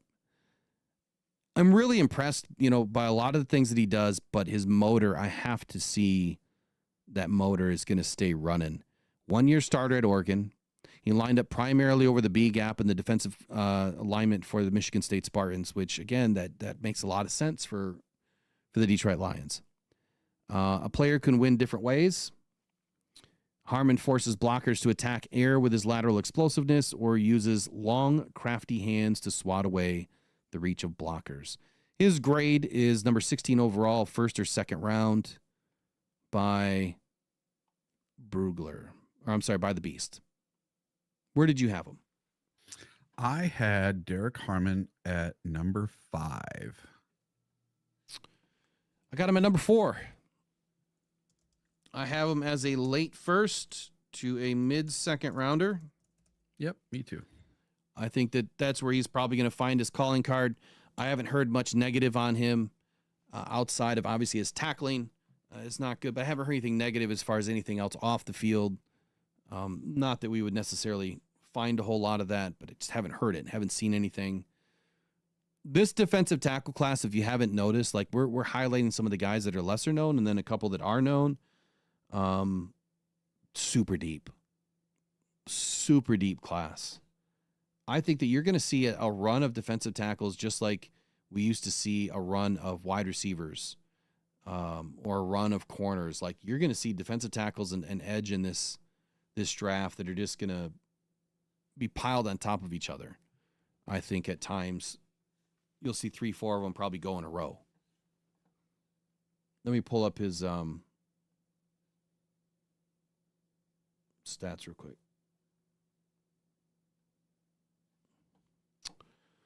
That should be Derek Harmon. I can barely read it myself.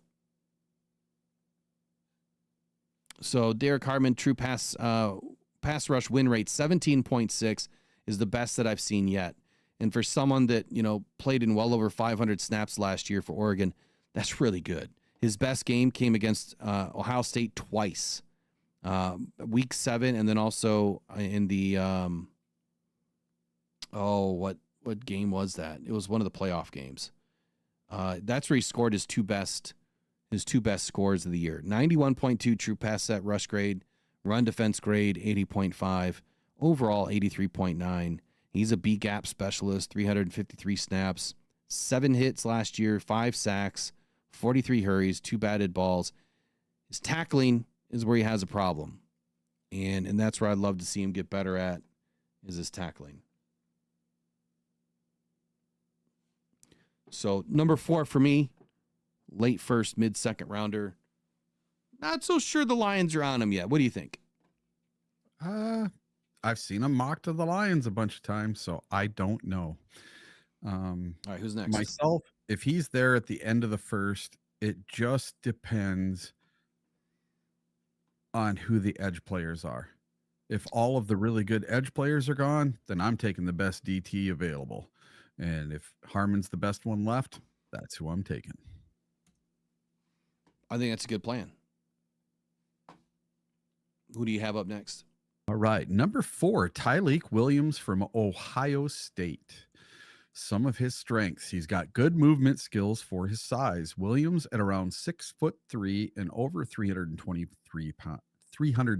pounds, displays impressive movement skills and athleticism for an interior defensive lineman, giving him a high potential ceiling. He has impressive upper body strength. He possesses significant upper body strength, allowing him to stand up offensive linemen, gain extension, and controls blocks effectively at the point of attack. Williams has shown the ability to collapse the pocket with a strong bull rush, utilizing his leg drive and strength to generate pressure on the quarterback.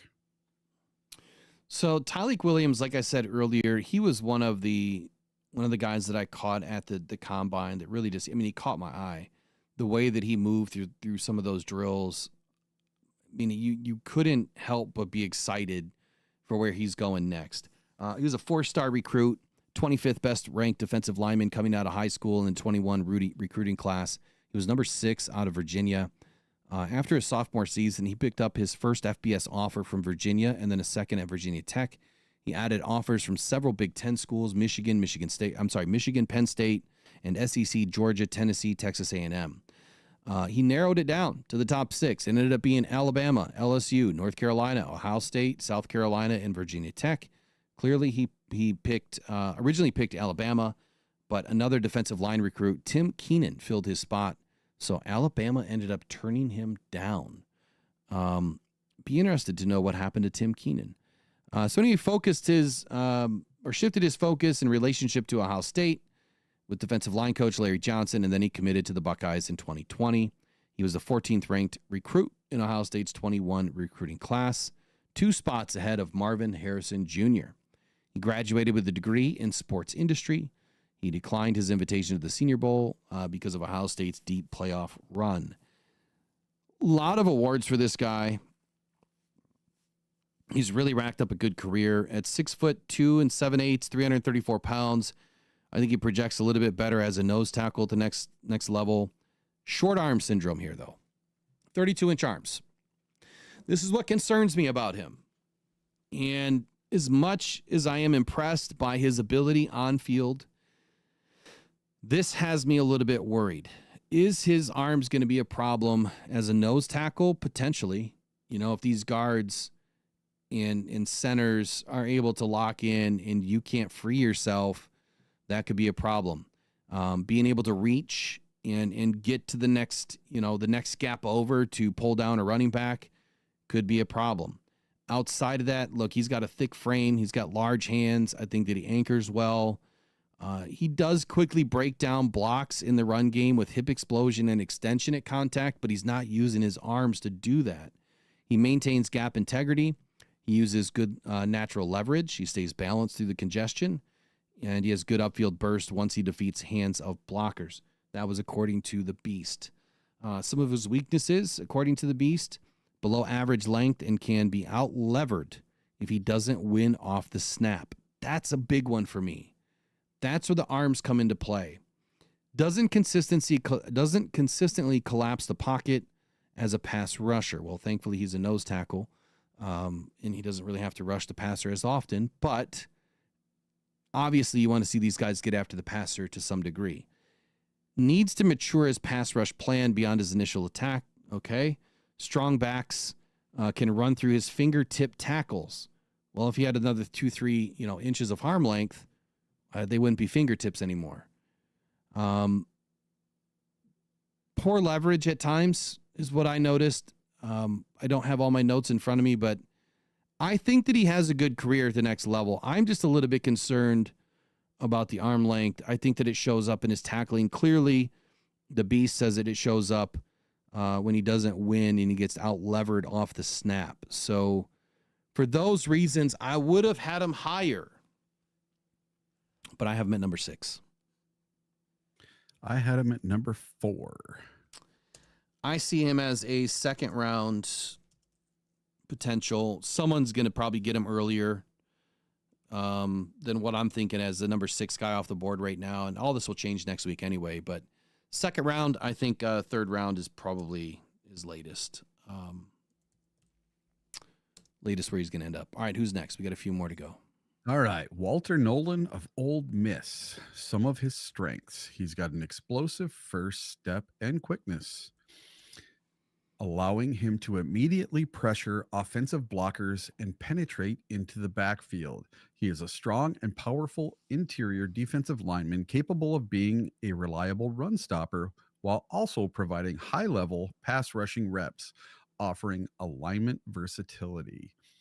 He has impressive natural strength, violent hands to control blockers, and excellent balance and body control for his size, around 6'4" and 295 to 305 pounds.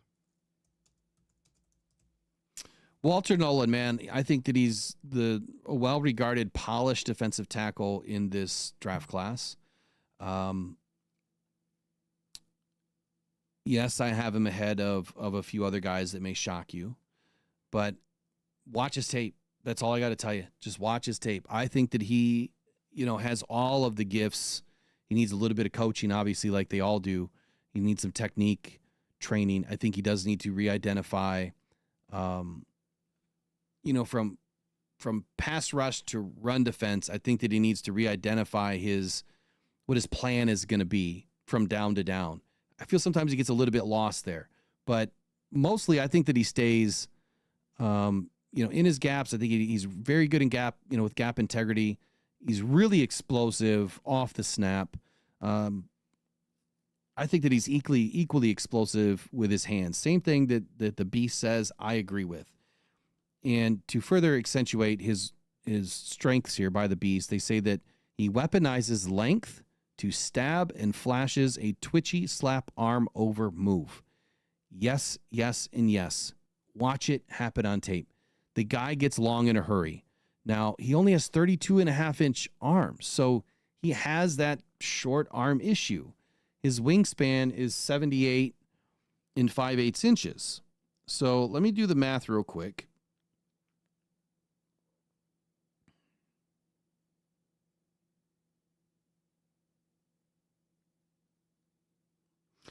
His ape index is like a 1.05, which isn't terrible. It's not elite, but it's not terrible. If his ape index was down, closer to like a 1.01 or 1.02, I'd be a little bit more concerned. He definitely is very rangy, good speed. I think that he disengages really well. I think that he utilizes his moves better than what other guys have shown so far. I think that he is technically sound. I think that he spent a lot of time, working on his pass rush moves, but more so his technique, right, with his hands. I think that he spent it shows up on tape to me that he spent a lot of time in that area because he's able to disengage quickly. A couple of strengths here by the Beast. Quick to find his balance to react to the ball carrier, strong tackler in close quarters, rangy athlete for his size, relies on a quick get off and quickness as a source of power. Plays hard, effort guy, production improved each season, able to plant and post. Weaknesses, can do a better job staying square, reacts first and reads second. Rush plan is based more on activity than cohesion. Personal foul in the 24 Arkansas tape for extracurricular efforts. Okay, just one foul. You're going to put that as a weakness? Okay. Disappears on some tapes. Averaged only 2.7 pressures per game in 2024. That's a problem. But I think he's a very polished athlete. That's why I have him a little bit higher on my list than some. But he's not high enough for me just yet. Where do you have him, Eric? So I had him at number 3. And here's a quote from Field Yates. He is the most explosive, forceful interior rusher in this entire draft class. He has bully power. End quote. I'm second guessing where I had him right now. Yeah, so Field Yates thinks that this guy is the most explosive DT in this draft. Okay, here's what I'm going to do. And I had him at number 3. Yeah, I initially had him at number 2. Oh, I'm sorry. I initially had him at number 5, and then I moved him up to number 2. I think what I'd like to do is I'm going to leave him there. When I put out my final, it's going to change. I had him at number 2 based on tape. I think that when you watch his tape, you're going to be impressed. I think if you compare his tape to Derek Harmon, Tyreek Williams, TJ Sanders, Mason Graham, Grant, I think if you compare them all, you're going to see some differences that set these guys apart. I don't think Kenneth Grant is the number 3 overall at all. I really don't. I don't think he's a number 2 either. I'm going to leave Walter Nolan at number 2 for right now. So first round, yes. I think early day 2. Early second, very latest. Who do you want to go with next?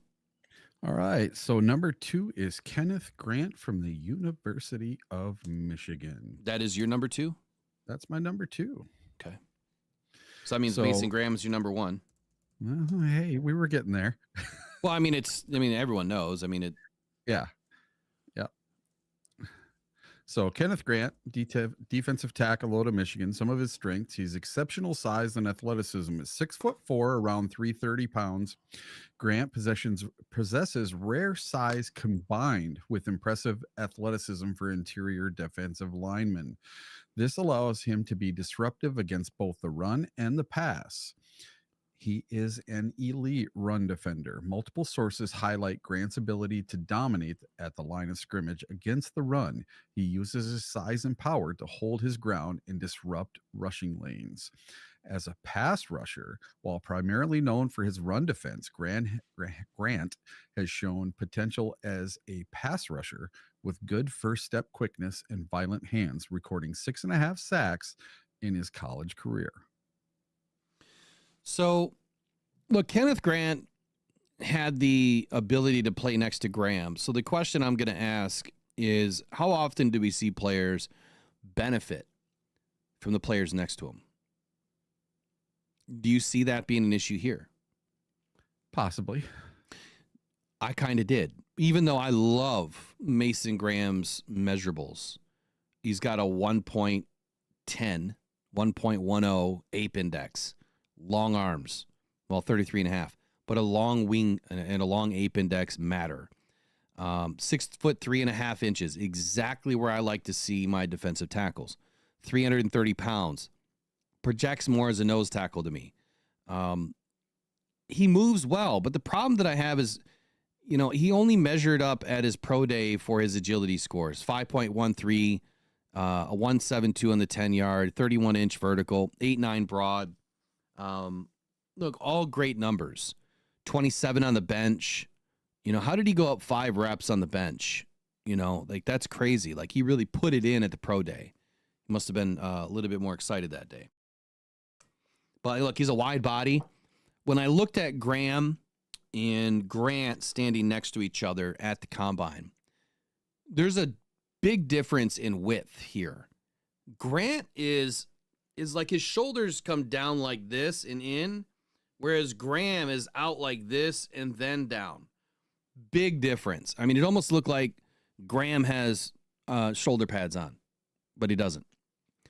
Grant, big human, right? Thick body, thick chest. Shoulders not as wide, but I like that. And here's why. I think that Grant can get a little bit more slippery between the gaps. I think that he's going to be able to slip a little bit easier into the backfield. So when I said, did Grant or Graham have the benefit? Did Grant benefit from Graham or did Graham benefit from Grant? I think that there's potential that one of these guys isn't mocked correctly. You know what I'm saying? Mm-hmm. Grant is my number 1. He is and you're going to think I'm nuts, but Grant is my number 1 defensive tackle in this draft. All right. So I think that when I watch his play and I watch how slippery he is, even though he's projecting more as a nose tackle, I think that this guy is going to find himself in the backfield more often than not. Let me pull up his PFF real quick. Grant. And it doesn't mean that these are going to stay this way. My mocks can change. Tape doesn't lie, but last year he only had 3 sacks, 1 hit, 23 hurries. The year before he had 5 sacks, 3 hits, and 15 hurries. If I were to compare that to Graham, where's Graham? Graham last year had 5 sacks, 9 hits, 20 hurries. The year before, 4 sacks, 7 hits, 18 hurries. Pretty consistent numbers. But again, I'm going to throw it out there. Did Graham benefit from Grant? Sometimes when you're the unselfish football player and you don't rack up all the sacks and the stat numbers, you get overlooked. Because this guy next to me is producing, all of these numbers, and they kind of overlooked that a little bit, as opposed to when I watch the tape, I see Grant setting them up. I see Grant doing exactly what's expected of him as an unselfish football player. That's just what I see. So you can call me crazy all you want. I think that Grant, in my opinion, should be the number 1 tackle taken, in this draft. But we'll let those things settle itself out in a couple years from now when we come back and look who's having the better career at the NFL. And I do believe, or at the NFL level, and I do believe a lot of that depends on where they land. I've always been different from most people on a lot of things. And I think that, when you look at what I did 2 years ago and I called all 5 of the Detroitlions' first 5 draft picks, there's a reason why I'm different. I see things differently than people, and I'm not forced by the NFL to put people in boxes. I'm not forced by ESPN to put people in boxes. I'm independent. So I can say whatever I want. I'm not getting fired today. And I'm not going to run narratives. And I'm not getting paid off by somebody. I don't have an agent putting, trips in my pocket or whatever to, hey, I need you to pump my guy up a little bit. I don't do that. I just say what I think and what I see. And what I see is Mason Graham is a hell of an athlete. I think that these guys are 1 and 2, honestly. But I think that Grant could end up having the better career. His numbers don't say that right now. But I think that what you're going to see is this guy's going to develop into a much better defensive tackle over time. I think that his numbers could be better than Graham. Highly dependent on where they end up, though. If they end up on a team that has, really good defensive line already, if Graham ends up on a better line than Grant, well, yeah, all things are equal, right? I think that they're not in the NFL. They're not equal because you're never going to end up in a very similar situation. So, I'm kind of talking about both of them, but Kenneth Grant, man, look, wide-bodied, he's thick throughout. I think he's very unique. He ended up on the freaks list for a reason. I think that he moves very well. As big as he is, I think that he's able to knife and get up, upfield quickly. He locks out, uses his arms well. He controls blockers. He's feisty at the point of attack. I think that he's very smooth when he wants to get lateral. He picks a direction, he gets there. I think he's crafty at times as well. I think that he's got really good speed and hustle. This guy doesn't take plays off. A few weaknesses, I'll point out some by the beast here. Says that he's late to read blocking scheme or ball carrier at times. I didn't see that a whole lot, but I'm not going to deny it. His weight will climb north of 350 pounds in the offseason, and his conditioning needs to be monitored. If that's a fact, I don't think that he would have showed up in shape twice this year. So I'm not so worried about that. I'm not worried about that at the next level. Elevated pad level will leave him uprooted and neutralized post-snap. I did see that a little bit, not often. Delivers initial pop, but struggles to create consistent pocket push. I don't agree with that either. I think that you have to look at all games. I'm not going to take a few bad things that he does and blow that up to being like, this is who he is. I think all these guys make mistakes. I think they all play with high pad level at times, but I'm not going to put that under a magnifying glass when it's not consistent. As far as Kenneth Grant, look, I've got him as my number 1 right now. It doesn't mean he's going to be the number 1 off the board by any means. The reason why I'm putting him in as my number 1 is I think that he's going to end up having a better career earlier than what Mason Graham is going to. Yes, you can call me crazy all you want. You can disagree with me all you want. That's okay. I don't see the chat, so I'm sure they are, but let's see what happens in a season or two. What do you say? Yeah, well, I have Mason Graham at number 1. And just because of the production and, Mason Graham, he's got impressive movement skills and quickness.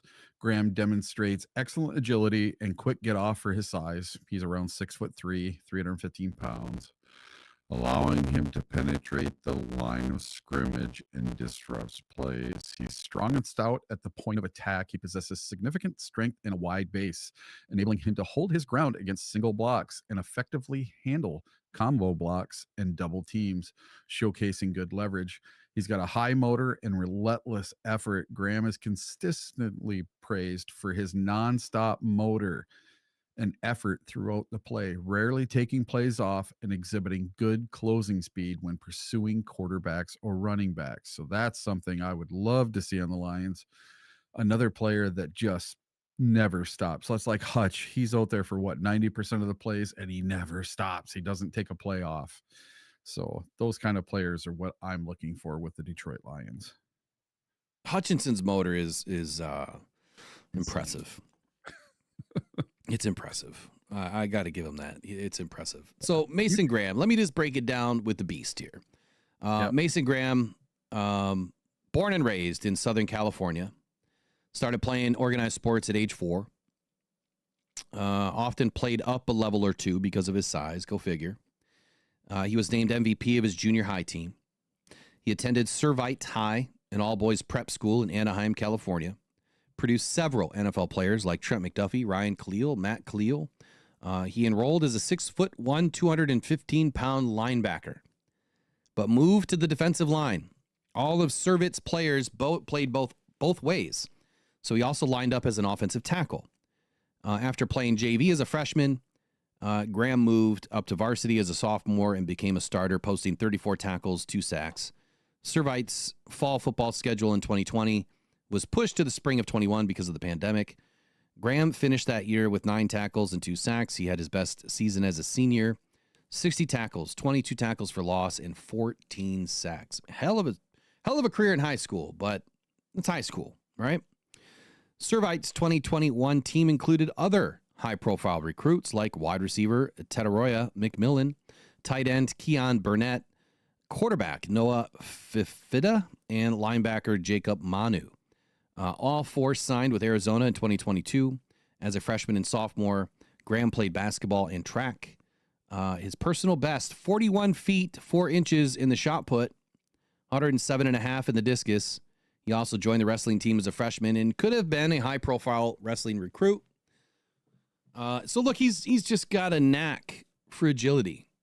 I think that Graham he's going to be a special athlete at the NFL level. I think that he's going to be one of the best defensive tackles in the league in short order. He was a 4-star recruit. He was 32nd ranked in 2022, 19th in California. And then he visited Anaheim. So when he was going through all of the different offers that he received, he visited Ann Arbor, and he flipped his commitment at the last second. I'm not sure where he committed to yet. Maybe it was Boise State that he committed to first, and then he flipped. His dream school growing up had always been UCLA, but the Bruins never offered him a scholarship. Big miss on their part. Several other programs entered the mix, Oregon, USC. He considered to stay home, but anyway, he to become a Trojan, but eventually obviously left to go to Michigan, which obviously was a smart move for him, winning a national championship with Michigan a couple of seasons ago. Asterisk championship. You know what I'm saying. Strengths, thick, square build with, this is by the Beast, naturally low pads, strong at the point of attack, explosive by nature to fire off the ball, quick feet, agile, twitchy, moves well laterally, missed tackles were hard to find on his 24 film, and calls out blocking schemes pre-snap. Football IQ jumped every season. Weaknesses, average body type and lacks desired length. Arm length is 32 inches. So again, it's the arms that concern me here. and he's got smaller hands for a tackle at 9 1/8. He's 6'3" and a quarter with 296-pound weight. So again, he's another mock. If we're going to look at the Lions here, he's another Lee McNeil style of a mock or comp, if you will. The arm length concerns me. The good thing is he doesn't miss a lot of tackles. He doesn't always create clear separation after initial punch, which I think that a lot of that has to do with arm length. And NFL scouts say that there is some sloppy weight on his frame. I'm not sure what they mean by that. Anchor breaks down against double teams. So if Grant is not taking the double teams, which he often seemed to get, and Graham didn't win his double teams, whereas Grant usually found a way to get to the runner. So that was one of the biggest things that showed up on tape for me too, was that he struggled against double teams. And if you don't have long arms, it's kind of hard to disengage or use that long arm to try to get away from one and still try to get an arm out to grab a runner, or push guys into each other to kind of collapse the line a little bit. When I look at his wing here, let's see, 75.25, 1.04 ape index. So it's not terrible, right? But it's not exactly what I like to see off of a defensive line. Now, you don't need a huge ape index like you do to be a defensive end, in my opinion. When we look at Graham's ape index, remember Graham was 104. When we look at Grant,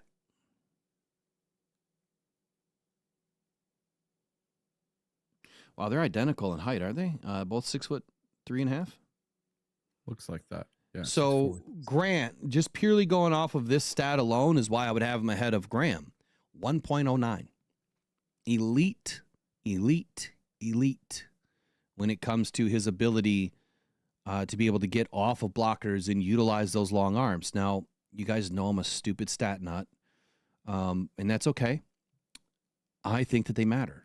And it was a lot of these stats that I dug into in 2023 that allowed me to identify some of the picks for the Detroit Lions in 2023. This year is going to be crazy because I planned on spending these next 2 weeks really getting deep into the rest of this and putting together this board. But now I need to plan on getting my ass to Green Bay. So something's going to have to be given up, right? Mm-hmm. But overall, look, I got Graham at number 2.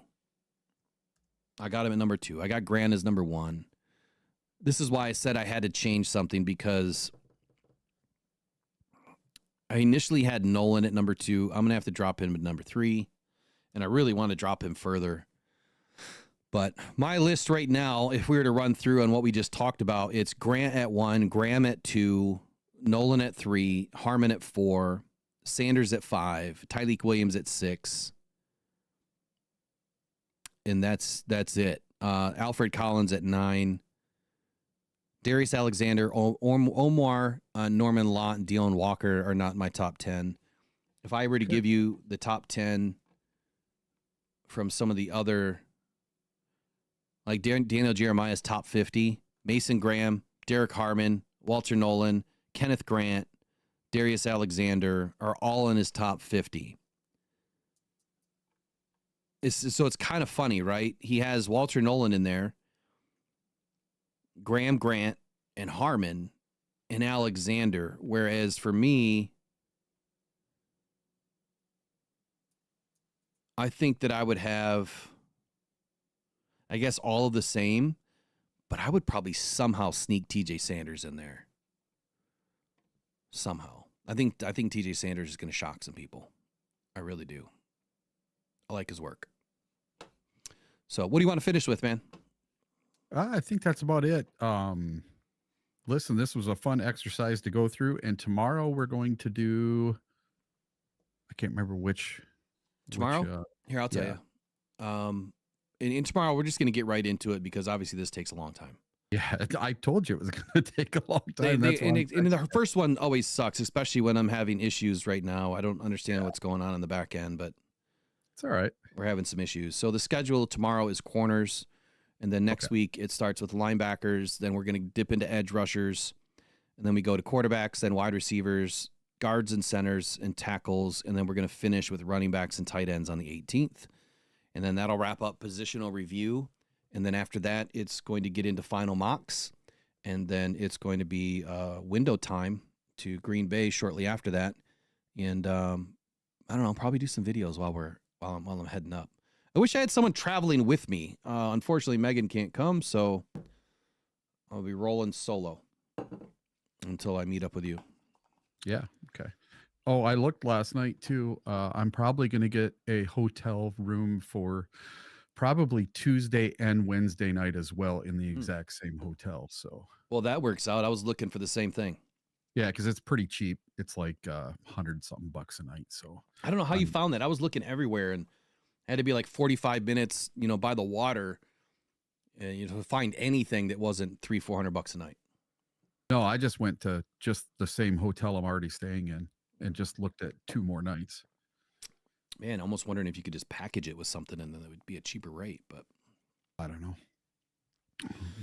know. Maybe you can ask them about switching up the bed numbers. Yeah, I can do that too. Yeah. Yeah. All right. Well, hey, man. Look, sorry about the get off today. Our get off wasn't quick and snappy like Mason Graham or Grant, but we'll get it together hopefully tomorrow. I'll work on it today. I think that we have a lot to look forward to as Lions fans, though. Like, we have such a wealth of riches already on this team, but being able to add any one of the guys that we talked about this morning, I think is going to add to this team's ability and future. Defensive line is so deep. You almost can't go wrong in any round as long as it's the first 3. I think after that, it gets a little dicey, and those are going to be definite projects. But we've even seen with third rounders, look, they don't play. Not as often as you would hope. At least not on the defensive line. Other positions, yeah, wide receivers, third rounders play more often. Defensive line, not so much. Corners, yes. Tight ends, absolutely. Offensive line, yeah. You'll get some third-round offensive linemen that play early. But defensive line, it seems like first and second round matter the most for them. And then after that, it's you're uncovering, a gem that nobody really knew existed. So, Eric, final 30 to you. Yeah, this draft is going to be crazy fun. As long as the Lions get, I would say, 3 players that can come in and start immediately, or at least be in the rotation immediately, that's all we really need. And then we need to start backfilling with the rest of the players. I don't see us drafting 7 players in this draft. I just don't. When I did my mock draft last night, I ended up moving back because I got such good offers, and I ended up drafting 9 players, and I'm like, I don't think 9 players could make this team. So if Brad does get offers, it might be for players for next year and not for this year. He might be more willing to take a pick from next year versus a pick for this year. If I think I understood what you were saying there, you thinking that he's going to take picks from next year to trade for this year's draft? No. Like if somebody, let's say Arizona comes and says, hey, we'll give you our 2nd round pick this year and a 2nd and a 3rd next year for your 1st round pick this year. Are you going to do it? You get an extra 2nd this year and you get a 2nd and a 3rd next year. Oh, hell yeah. No, I think that next year's draft is equally intriguing to this year. And I think that you would be very smart to add more picks next year. But at the same time, you can then take those picks and repackage them to move up. I think that I'm still going to say it. And I don't know how early I said it, maybe end of February. The smartest move, in my opinion, for Brad Holmes is to get as many picks in the 2nd round as possible. In the top 60, in my opinion, is the most important in this draft. The meat of this draft, again, it's gonna be pick 26 through pick 45 is where I think you're gonna see a ton of really good football players when we go and reevaluate this draft in 2026. Those are gonna be the picks that are gonna stand out the most. So let me write that down again. 26 to 45. There you go. 26-45. You can bank it.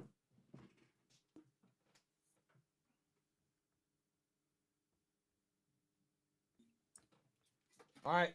We'll see you guys back here tomorrow morning. Hopefully we'll be on time tomorrow. Let me work through these things. Eric, I'll see you in just a second here. All right.